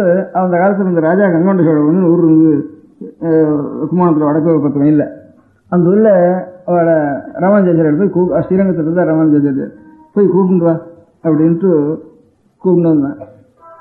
அப்போ இருந்த சிஷ்யா எல்லாரும் பார்த்து அவன் ரொம்ப சிவபக்தனாக இருக்கான், சைவனாக இருக்கான், நீங்கள் இந்த மாதிரி சிவன் கோவில் போகக்கூடாதுன்ட்டு நீங்கள் உங்கள் சிஷ்யாளுக்கெல்லாம் அப்படி ஏற்பாடு பண்ணி வச்சிருக்கேன். அப்படி சிவன் கோவிலுக்கும் போகக்கூடாது, சிவனை பற்றி நினைக்கக்கூடாது, தேவதாந்திரத்தை பற்றி நினைக்கக்கூடாது, ஒரு தேவதைன்னா ஒரு தேவதை ஏகாந்தம், அது பூரா நமக்கு அதுவே நமக்கு மோட்சத்தை கொடுக்கும், இன்னொரு காரியம் நமக்கு என்னத்துக்கு அப்படின்னு அப்படி ஒரு தீவிரமாக நீங்கள் ஒரு மதத்தை ஸ்தாபனம் பண்ணியிருக்கேன். லோகத்திலே அப்படி அனுஷ்டானம் இல்லை நமக்கு. அப்போ ஒரே பரமாத்மா ஹாண்டாப்பா, சிவனும் விஷ்ணுன்னு இது பேதம் கிடையாது, இப்படி இருக்காருன்னுட்டு அது இந்த ரூபத்தை இப்போ ராமன் கிருஷ்ணன்னா அது ஒரே விஷ்ணு பக்தாள்னா ராமன் உபாசிக்கிறது இல்லையா, கிருஷ்ணன் உபாசிக்கிறதுல ஒரே சுரூபம் நினைச்சிருந்து அதே மாதிரி தானே ஈசான்யத்தில் ஈஸ்வரனும் மேற்க ஒரு ஊர்லேயும் பெருமாளும் சேர்ந்தாப்புல பக்கத்தில் இருக்கு. ஒரு கோவிலையும் 2 பிராகாரத்துலையும் அநேக க்ஷேத்திரங்கள் இருக்கு, அநாத க்ஷேத்திரங்களை கூட ஆழ்வார்கள் அந்த மாதிரி சேர்ந்து இருக்கா. இப்படி இருக்கிறப்ப தனியாக தேவதாந்திரமே கூடாதுன்னுட்டு அப்படி பண்றேன். இது நம்ம அனுஷ்டானத்துக்கு விரோதமாச்சு, அதில் அபசாரங்கள் ஏற்படுமே அப்படின்னுட்டு இப்படிதான் வித்வான்களுக்கு தோணித்து, ராஜா சிவபக்தனுக்கு தோணித்து. இப்படி உங்களை பற்றி உங்களை வித்வானெல்லாம் கூப்பிட்டு உங்களை பரீட்சிச்சு நீங்கள் சொல்கிறது சாஸ்திரம் தானான்னு கூப்பிட்றதுக்காக தீர்மானம் பண்ணுறதுக்காக அவர் கூப்பிட்டு வா அப்படின்ட்டு ராஜாவும் வித்வான்களும் சேர்ந்து பெரிய யுத்தத்தில் சேர்ந்து அவர் கூப்பிட்டு சொன்னான். இங்கேருந்து அவளுடைய பக்தர் எல்லாரும் ரொம்ப தீவிரமாக இருக்கான் அவன் சிவபக்தியோடது. ஒருக்கா நீங்கள் போனேன்னா உங்களுக்கு பெரிய ஆபத்து வந்தால் வரும், இப்பேற்பட்ட அப்புறம் எங்களுக்கு ஆச்சாரியம் இல்லாமல் போயிடும், அதனால் நீங்கள் போக வேண்டாம் அப்படின்ட்டு ஒரு இன்னொரு சிஷ்யார் ஒருத்தர் பக்கத்தில் ரொம்ப சிஷ்யா இருந்தால் நான் தான் ராமானுஜாச்சாரியன்னு சொல்லி உங்கள் கஷாயத்தை எடுத்துட்டு திருதண்டத்தை எடுத்து கிரகஸ்தர் தான் அவர் இருந்தாலும் நான் திருதண்டத்தை எடுத்துட்டு நான் போகிறேன், அதுலேருந்து எனக்கு வர ஆபத்து வரட்டும், நீங்கள் எப்படியாவது இந்த சரீரம் ரட்சிச்சா போகிறோம் அப்படிங்கிற அபிப்பிராயத்தோட அவளை உடனே எப்படியாவது இந்த ராஜ்யத்தையே விட்டு மேற்க புரட்டு போயிடுங்க அப்படின்னு சொல்லி வீடு மேற்க அனுப்பிச்சுட்டு அவளை ஒரே நாளில் 24 மைல் திருநாராயணபுரம்னு ஒரு ஊர் ஸ்ரீரங்கத்துலேருந்து ஒரு 28 மைல் இருக்கு மேற்க, அந்த ஊர் போயிட்டா. அப்புறம் அங்கேருந்து ஒரு 300 மைல் இருக்குது இன்னொரு திருநாராயணபுரம்னுட்டு மைசூர் சம்ஸ்தானத்தில். அப்புறம் அந்த ஊருக்கு போட்டு போயிட்டா. அங்கேருந்து அடுத்த கேம்ப்பு அங்கேருந்து இந்த சோழராஜாண்டையில் தாண்டி போட்டு போயிட்டா. இவர் அங்கேருந்து வந்தார். அவருக்கு கூரம்னு ஒரு கிராமம் காஞ்சிபுரத்துக்கிட்ட, அந்த ஊர் அந்த அந்த பெரிய மகாவித்வானவர் அவர் வந்தார். அங்கேருந்து வந்த உடனே ராஜசபையில் வித்வானெல்லாம் இருந்தார். ஏன்னா நீங்கள்லாம் சிவபக்தி பண்ணுறது தப்பு அப்படின்னு சொல்லிடலாமே அப்படின்னுட்டு அங்கெல்லாம் ராஜாவும் கேட்டால் எல்லாரும் கேட்டான். நீங்கள் இவா தானே ராமானுஜாச்சாரியர்கள் அப்படின்ட்டு கேட்டான். அங்கே ஒரு மந்திரி ஒருத்தர் இருந்தார். மந்திரி ராமானுஜருடைய பக்தர் இல்லையே, ராமானுஜருக்கு சமானமாக அவ்வளோ யோகித்து உள்ளவர்னுட்டு இவளை சொன்னேன். ஓஹோ இதெல்லாம் காட்டி கொடுத்துட்டாங்கன்னு அவளுக்கு மனசு கொஞ்சம் துக்கமாக போச்சு. அதுலேருந்து சரி அது வேறு வேஷம் போட்டு அதுலேயே ராஜாவுக்கு கோபம் வந்துச்சு. இந்த மாதிரி நான் அவரை கூப்பிட்டா இவர் கிரகஸ்தராக இருந்து காஷாயத்திலிருந்து வேஷம் போட்டுன்னு வந்தார், அவருக்கு இவருடைய வெள்ளை வேஷத்துலேருந்து வெள்ளை வேஷத்தை கட்டி அவரை அனுப்பிச்சுட்டார். இப்போ அவருடைய ராமானுஜருடைய அவதார ஸ்தலத்தில் இந்த வெள்ளச்சாத்து உற்சவம்னு ஒன்று நடக்கிறது. இப்போ அவர் கஷாயத்தை எடுத்துட்டு வெள்ளை சாத்திட்டு இந்த ராஜ்யத்தை விட்டு புரட்டு போயிட்டார். அந்த சமயத்தில் சரீரத்துக்கு ஆபத்து வந்துட்டா என்ன பண்ணுறதுன்னு பக்தாளுடைய பிரார்த்தனையும் தெரியல. அப்புறம் இவர் வந்தார். ஓஹோ இவர் முதல்ல கிரகஸ்தராக இருந்து என்ன ஏமாத்துறதுக்கு வேஷம் போட்டு வந்தாரேங்கிறதே அவருக்கு கோபம் வந்துட்டு. அப்புறம் சாஸ்திர வாக்கியார்த்தங்கள்லாம் சொன்னான். அந்த சாஸ்திரம் நிறைய வித்வான்கள்லாம் அதுக்காகத்தானே வந்திருக்கா. அவள் எல்லாரும் தீர்மானம் பண்ணி சிவனுக்கு மேலே உயர்ந்த பொருள் கிடையாதுன்னு சாஸ்திர வாக்கியாசங்கள்லாம் சொல்லி சிவாத் பரதரன் நாஸ்தி அப்படின்னுட்டு எல்லாரும் எழுதினான். எழுதின உடனே இவரிடத்துல இவரும் இதுதான் நீங்கள் அதுக்கு ஆட்சேபம் இருந்தால் சொல்லுங்க அப்படின்னு, நீங்களும் கைது போட பண்ணுங்க, ஆட்சேபம் இருந்தால் சொல்லுங்க வந்து ஓலையை கொண்டு வந்து எழுத்தாணி கொடுத்து இவர் ரெண்டு நீட்டினான். இவர் வந்திருக்காரு, அவர் ரெண்டு சன்னியாச வேஷம் போட்டுண்டு அவர் ரெண்டு நீட்டினான். நீட்டினோடனே அவர் எழுதினதில் அஸ்தி துரோணம் அத்தரம் அப்படின்னு எழுதினார். குருணி பிரிஷம் மறக்கா பிரிஷம், குருணி தான் மறக்காரம், படிங்கிற படியை காட்டிலும் குருணி மரக்காலக்காலும் குருணி பிரிசு, படியை காட்டிலும் மரக்கால் பிரிசு. இந்த சிவம்னா சம்ஸ்கிருதத்தில் ரெண்டு ஸ்லேஷ ஒரு அர்த்தம், படின்னு ஒரு அர்த்தம், துரோணம்னா மரக்கால்னு அர்த்தம். இது வந்து இதை காட்டிலும் சிவனை காட்டிலும் மேல் கிடையாதுன்னு சொல்றேன். படியை காட்டிலும் மரக்கால் பிரிசு அப்படின்னுட்டு குறும்பா எழுதிட்டார். அவர் ஸ்லேஷையா ஒரு கவியானதுனால நீ கேட்டிருக்கியா, அஸ்தி துரோணம் மதப்பரம்னு இதுக்கு மேல துரோணம் இருக்கு, படிக்கு மேல மரக்கால் குருணி இருக்குன்னு தோணுது இல்லை, துரோணம்னா குருணி தான் தோணுது இல்லை. பதக்கு குருணி தான், பதக்க காட்டிலும் குருணி பிரிசுன்னு அப்படி. அதனால இந்த படியடி மரக்கா கூட கிடையாது இருக்கு, பதக்கு குருணி தான் சொல்றது. பதக்க காட்டிலும் குருணி பிரிசு அப்படின்னு அவர் சிலேஷையா அவர் இதுக்கு சிவனை காட்டிலும் பரம்பொருள் கிடையாதுன்னு வித்வான் எல்லாம் சேர்ந்து ராஜசபையில் எழுதின உடனே இவருன்னு அப்படின்னா பதக்க காட்டிலும் குருணி கிடையாதுன்னு சிலேஷ அர்த்தமா வச்சு, குருணி ஒன்று இருக்குன்னு சிலேஷையா வச்சு, சிவத்தை காட்டிலும் துரோணம் ஒன்று இருக்கு. சிவம்னா பதக்கு, துரோணம்னா குருணி, பதக்கு மேல குருணி ஒன்று இருக்கு. குருணி அப்படிதான் பதக்கா, நீ மாத்தி சொல்லிட்ட. குருணிக்கு மேல பதக்கு இருக்கு. சமாதானமே தெரியாம எடுக்குப்பா, 4-5 நிமிஷம் வளர்கிட்டோம்.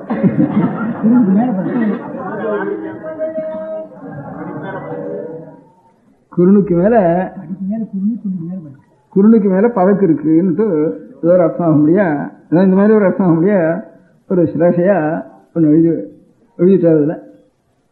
அதை பார்த்தார். நம்ம சாஸ்திர வாக்கியார்த்தமா தத்துவம் தெரியறதுக்காக வந்ததா பெரளி பண்றதுக்காக சபை கூடியிருக்குமான்ட்டு அவருக்கு ராஜாவுக்கு ரொம்ப கோபம் வந்துட்டுது. அப்புறம் என்னவோ அவரை சிக்ஷிச்சார், அவர் 2 கண்ணையும் பிடிங்கி விடுனார் அப்படின்றது. அப்புறம் என்ன மேலே கதையெல்லாம் போகிறது. அப்புறம் அதுக்கு ரொம்ப நாள் கழிச்சு அந்த ராஜா காலம் ஆனதுக்கு அப்புறம் தான் திரும்பி அங்கேருந்து திரும்பி ராமானுஜாச்சாரியர் வந்தார். அப்புறம் ஈஸ்வரனை பிரார்த்தின்னு சொன்னார். அப்புறம் கடைசியாக தெரிஞ்சது அப்படின்னு அந்த சரித்திரங்களில் இருக்கு.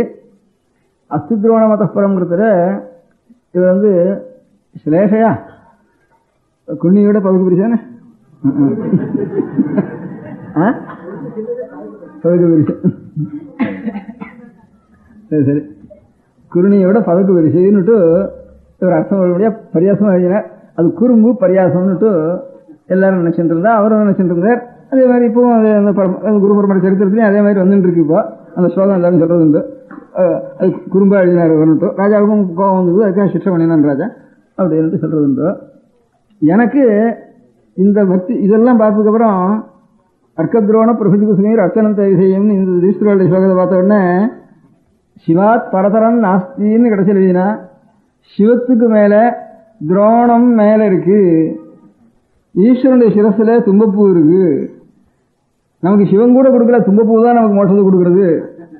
ஆகையில அவனுக்கு மேல அது வசத்து அப்படிங்கிற உண்மையான அவருக்கு ஹார்தமா ஒன்றும் தப்பு வரப்படாது, ஒரு அபசாரம் வரப்படாதுன்னு நினைச்சு, அப்ப சிவனுக்கு மேல துரோண புஷ்பம் வசந்தது. அப்ப அஸ்தி துரோணம் அதப்பரம்ங்கிறதுக்கு ரொம்ப தோன்றது வைஷ்ணவ சம்பிரதாய பிரகாரம் கொஞ்சம் அவர் வந்து அந்த சம்பிரதாயத்தை அனுசரிச்சு சிவனை மட்டம் தட்டு எழுதினான்னு சேவை இருந்தாலும் கூட அது அபசாரமும் வரப்படாதுன்னு பெரிய மகாவித்வானத்தினால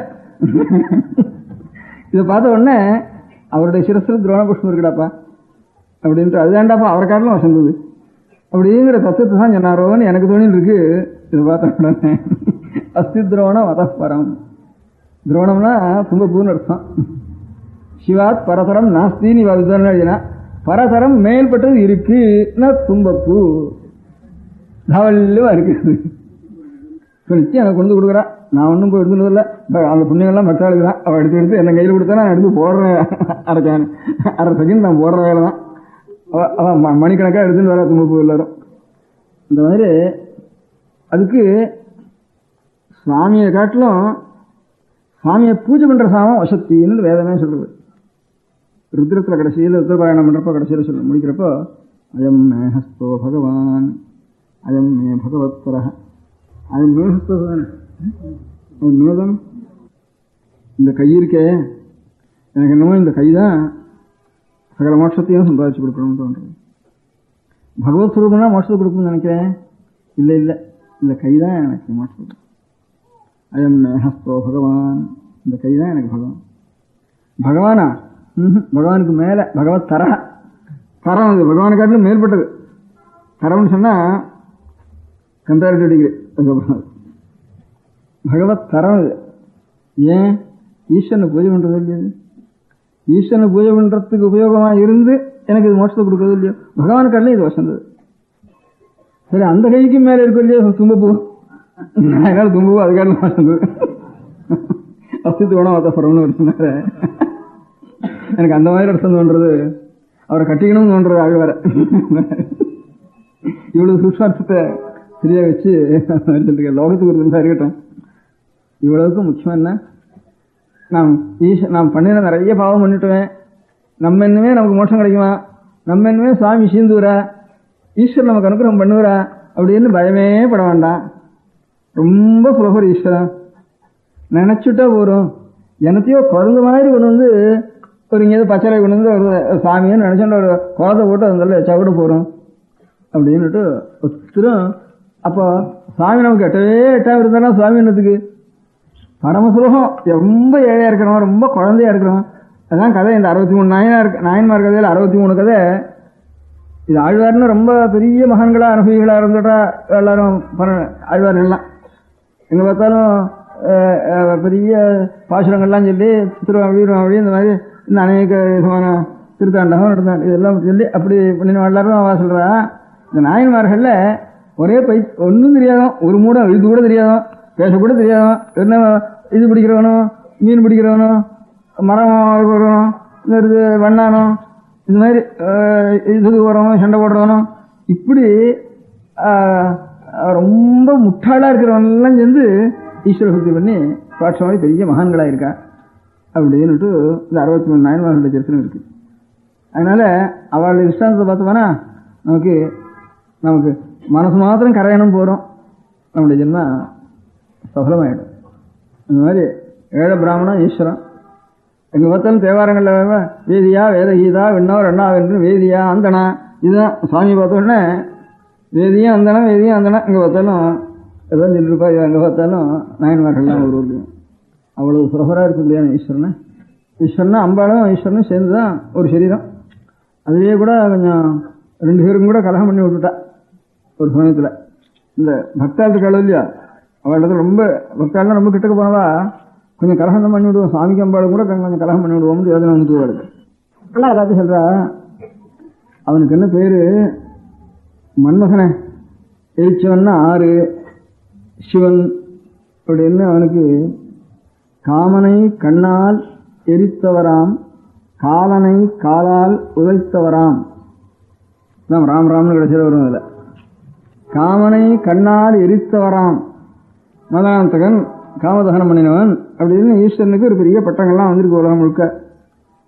அந்த கண்ணு எந்த கண்ணு? நெத்தி கண்ணு. அவரு அது நெத்தி கண்ணில் பாதி வணக்கம் இல்லையா? அவருக்கு மாத்திரம் என்ன டைட்டில்? உங்க 2 பேருக்குன்னா டைட்டில் இருக்கணும், புது டைட்டில்லாம் இருக்கணும். அது காமதகனங்கிறது என்ன சொன்ன ஏபிராசி எழுதுண்டு முழுக்க முழுக்க கொடுத்துட்டே இருக்கு, எனக்கு பாகம் இல்லையா அதில் அப்படின்னு கேட்டார். ஒருத்தர் போய் அம்பாள்கிட்ட தொலைஞ்சு போட்டோம். பாகமாவது அவருக்கு இருக்கு, காலனை உதத்து வலதுகாலா இடதுகாலான்னு கேட்டார். அவருக்கு சம்பந்தமே இல்லையே இதுல, ஒரு பாக்கியம் இல்லாதவருக்கு டைட்டில் காலகுமாரமூர்த்தின்னு அவருக்கு இங்கேயான பேருண்டா. காலனை உதச்சது உங்காலா அவர்காலா? வடகால வச்சாரா வலதுகால வச்சாரா? வடகாலன் நீ யார் தான் ஈஸ்வருக்கு உங்கால தானே உபயோகப்பட்டது. அம்பாள் விஷயத்தானே காலத்துக்கு மேலே காலத்துக்கு மீறி நாம் இருக்க முடியும். கடைசியில் காரியம் ஒண்ணுது, பேர் மாத்திரம் வருது. ரொம்ப அழகா இருக்கே இது அப்படின்னு கலகம் பண்ணி விடுறதுக்கு ஆரம்பிச்சா அவர் ரெண்டு போய் சாதாரணே ஸ்மரஜயே நிட்டிலாட்சி சாத்தியே. ஸ்மரஜயம்னு ஸ்மரணா மன்மோகனுக்கு பேரு. அவனுடைய ஜெயம்ங்கிறது நிட்டிலம்னா நெற்றிக்கு பேரு. நெற்றிலாட்சின்னா கண்ணு. சாதாரணே ஸ்மரஜயே நிட்டிலாட்சி சாத்தியே. அதுல பாதிதான் உண்டு பாகம் அவனுக்கு. பாகி ஹரஹா நெடுக்கண்ணுது. இந்த கண்ணு அந்த கண்ணு இருந்தா வலது கண்ணா இருந்தா அவனை முழுக்க சேர்ந்துடும். நடுக்கண்ணு நெத்திக்கண்ணு. சாதாரணே ஸ்மரஜயே நிட்டிலாட்சி சாத்தியே பாகி ஹரஹா. அதுல பாகம் மாத்திரம் தான் உண்டு அவனுக்கு. ஹரசுனாமயசஸ்தகம் சமக்ரம். சரி முழு பேரை வேணா வாங்கிட்டு போட்டோம். வாமாங்கிரி மாத்திர கலித்து. அங்கிரின்னா கால். இடது வாமம்னா இடது கால் மாத்திரத்தினால ஆயிருக்கு இந்த காலனுடைய சம்ஹாரம். வாமாங்கிரி மாத்திர கலித்து ஜனனி புதியே. அவனுக்கு சம்பந்தமே இல்லை, முழுக்க ஒண்ணுது. காவா பிரசத்திரிக காலஜயே புராரே. அவன் காலசம்ஹாரன்னு பேர் வாங்கின்றது என்ன சம்பந்தம் அவனுக்கு? சம்பந்தமே இல்லையே அவனுக்கு. சரி பேரெல்லாம் ஈஸ்வரன் வாங்கிக்கிட்டோம். காரிய அம்பாளால் நடந்தானே போறோம். என்ன கடைசியில் அம்பாளுடைய சரணம். நேற்றுக்கெல்லாம் 2 நாள் அம்பாளுடைய சரணம் சொல்லிட்டே இருந்தேன். இன்னைக்கு ஏழ பிராமணன் ஆரம்பிச்சு அம்பாளுடைய சரணத்தில் போய் கடைசியில் நான் சேர வேண்டியது. இதெல்லாம் என்னென்னமோ இருக்கு புஸ்தகத்தில், வீட்டில் இருக்கு. என்னமோ கொஞ்சம் தெரிஞ்சோம் இது குஞ்சிருந்தா நிறைய பிடிச்சிருக்கா. இப்போ அப்பேஸ்வரனா என்ன தங்க முடியாது. அவளுடைய ஞானமும் அவளுடைய பக்தியும் அவளுடைய அனுபவம் அப்படி இருக்கு. என்னமோ நாங்கள்லாம் எங்கேயோ ஒரு மூலையில் கொஞ்சம் இந்த காலத்தில் எல்லாத்தையும் 8 சமாச்சாரம் ஊர் சமாச்சாரங்கள்லாம் தெரிஞ்சுட்டு அதில் இது கொஞ்சம் படிச்சுட்டு என்னமோ சொல்லிட்டு இருக்கோம். நாங்கள் சொல்கிறதோட நினைவு விடக்கூடாது, நீங்கள்லாம் கற்றுக்கணும்னு எனக்கு ஒரு ஆசை. தமிழ்லையும் கணக்கெழுத்து இல்லாமல் ஈஸ்வர பக்தியும் அவளுடைய அனுபவமும் நிறைய இருக்குது. பெரியவாள் அந்த காலத்தில் பழைய நாளில் இருக்க முடியாதா? 12 திருமுறைகள் தேவாரம் வாரம் திருவாசம் திருத்தாண்டம் அப்புறம் சுவாமிகள் மாணிக்காஜ சுவாமிகிட்ட ஞானபிரமாண கிரந்தங்கள் கணக்கு இருக்கிறதோட கூட வைஷ்ணவத்திலையும் அது பாட்டும் சமுத்திரமாக இருக்குது. சைவத்தை பார்த்தா அதை காலம் பெரிய சமுத்திரமாக இருக்குது. இது ரெண்டையும் காட்டிலும் பழைய சங்க நூல்கள் ஏதாவது அது புலவர்கள் இருந்தாலும் இது குந்தி இருந்தது. அதிலும் நடுநடுகளோட ஈஸ்வரனுடைய தத்துவம் பக்தியும் அதுவும் வந்து அதுலேயும் அழகாக கிடக்கிறது. இந்த நாள் இதாக காட்டலாம். அவள் வெறும் இந்த மாதிரி ஊர்வலா பக்தியாகவே சுத்தின் இருந்த ஆண்டியல் மாதிரி இல்லையாவா? பெரிய ராஜா கட்டத்தில் போய் சமானம் வாங்கிட்டு பெரிய பெரிய மகா கவீஸ்வரன் பட்டம் பெற்றவாள்லாம் அவள் சங்க புலவர்கள். அப்படி இருக்க கூட அவளுடைய வாக்கில் கணக்கெழுக்கெல்லாம் ஒரு அனுபவங்கள் நிறைய வருது. இந்த மாதிரி இப்போ ஒரு ஈஸ்வர ஸ்தோத்திரங்கள்ல இப்ப தமிழ் பாஷையில தமிழ் தேசத்துல இந்த திராவிட தேசத்துல எவ்வளவு கிரந்தங்கள் இருக்கோ அவ்வளவு இதர கிரந்தங்கள் இருக்கும்னு சொல்லக்கூட முடியாது. இதர தேசங்கள்ல இவ்வளவு இருக்கும்னு சொல்லக்கூட முடியாது. அவ்வளவு நிறைய நிதி இருக்கு நமக்கு தமிழ்லையும். வேதத்திலையும் சாஸ்திரத்திலையும் புராணத்திலையும் தான் கக்கவே வேண்டாம். மகாதேவர்களுடைய வாக்கிலையும் சம்ஸ்கிருதத்துல கலிதாசாரிகளுடைய பார்த்தாலும் மகாசிவகுப்தால் எல்லாரும் சிவகுப்தால் விஷ்ணுகுப்தாலும் நிறைஞ்சிருக்கா. சாஸ்திரத்திலையும் சம்ஸ்கிருதத்திலையும் புராணங்களையும் இதிகாசங்களையும் ராமாயணத்திலையும் மகாபாரதத்திலையும் ஒவ்வொன்றும் ஒரு லட்ச கிரந்தமா இருக்கு. லட்சம் இருக்கு. ஒரு 4 லட்சம் புராணம், அதுக்கு உபபுராணங்கள் எத்தனையோ லட்சம், மகாபாரதம் 1 லட்சம், இந்த மாதிரி ராமாயணம் எத்தனையோ, அதே மாதிரி சிவபுராணங்கள் சிவரகசியங்கள், அது கூட வேதங்கள் கணக்கு எல்லாம் இருக்கு. 4 வேதங்களும் சேர்த்துமானா இவ்வளவுன்னு கணக்கு எல்லாம் இருக்கு. இதெல்லாம் இருந்து நம்ம இப்ப இன்னும் 2-3 தலைமுறை போனா இந்த புத்தகத்தை எடுத்து பார்த்து இது என்ன இருக்குன்னு தெரிஞ்சுக்கிறது கூட ஆள் இருக்குமோ இல்லையோன்ட்டு எனக்கு அப்படி ஆயிட்டு இருக்க. வர வர வர நம்ம வாலியத்தில் எத்தனை இருந்தாலும் தெரியறதுக்கு அதுல 10 கூட இப்போ இல்லை. அதில் இருந்ததெல்லாம் செல்லரிச்சு போச்சு எல்லாம் போட்டா. ஏன்னா அச்சு போட்டதுனால சிலது மிஞ்சிருக்கு. அந்த அச்சு போட்டதும் பீரோவோட சரியா இல்லை அது திறந்து பார்க்கறதுக்கு வாழ்க்கை தெரிய முடியாத ஸ்திதி நம்ம பண்ணிக்கிறோமா வேண்டாமா? என்னென்னதோ கற்றுக்கிறவன் எங்கெங்கயோ வந்துடுறதெல்லாம் கற்றுக்கிறவன். அதனால இதை கற்றுக்கிறதுக்கு எல்லாரும் 1 மணி நேரம் நம்ம தமிழை நல்லா பிராச்சீன புஸ்தகங்களை கற்றுக்கிறதுக்கும் நம்ம சாஸ்திரங்கள் இருக்கிற விஷயத்தை கற்றுக்கிறதுக்கும் இந்த சாஸ்திரத்தின் தத்துவம் முழுக்க தமிழில் வந்திருக்கு. அவள் இந்த சாஸ்திரங்கள்ல தான் எடுத்தேன்னு அவளே எழுதியிருக்கா. வேதங்கள்லையும் அரங்கங்கள்லையும் அகரணங்கள்லையும் எடுக்கிற தத்துவங்கள் நான் எழுதியிருக்கேன்னு அவளும் சொல்லியிருக்கேன். அதில் இவ்வளவு தத்துவத்தையும் நம்ம எடுத்து நாங்கள் எல்லாரும் கற்றுக்கணும்.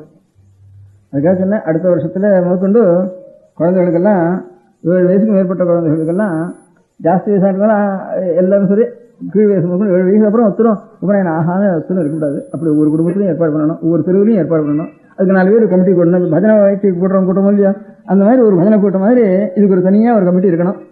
இதுக்கு ஏற்பாடு பண்ணிடணும். எல்லா குழந்தைகளும் 1 மணி நேரம் படிக்க முடியாது ஏற்பாடு பண்ணணும்.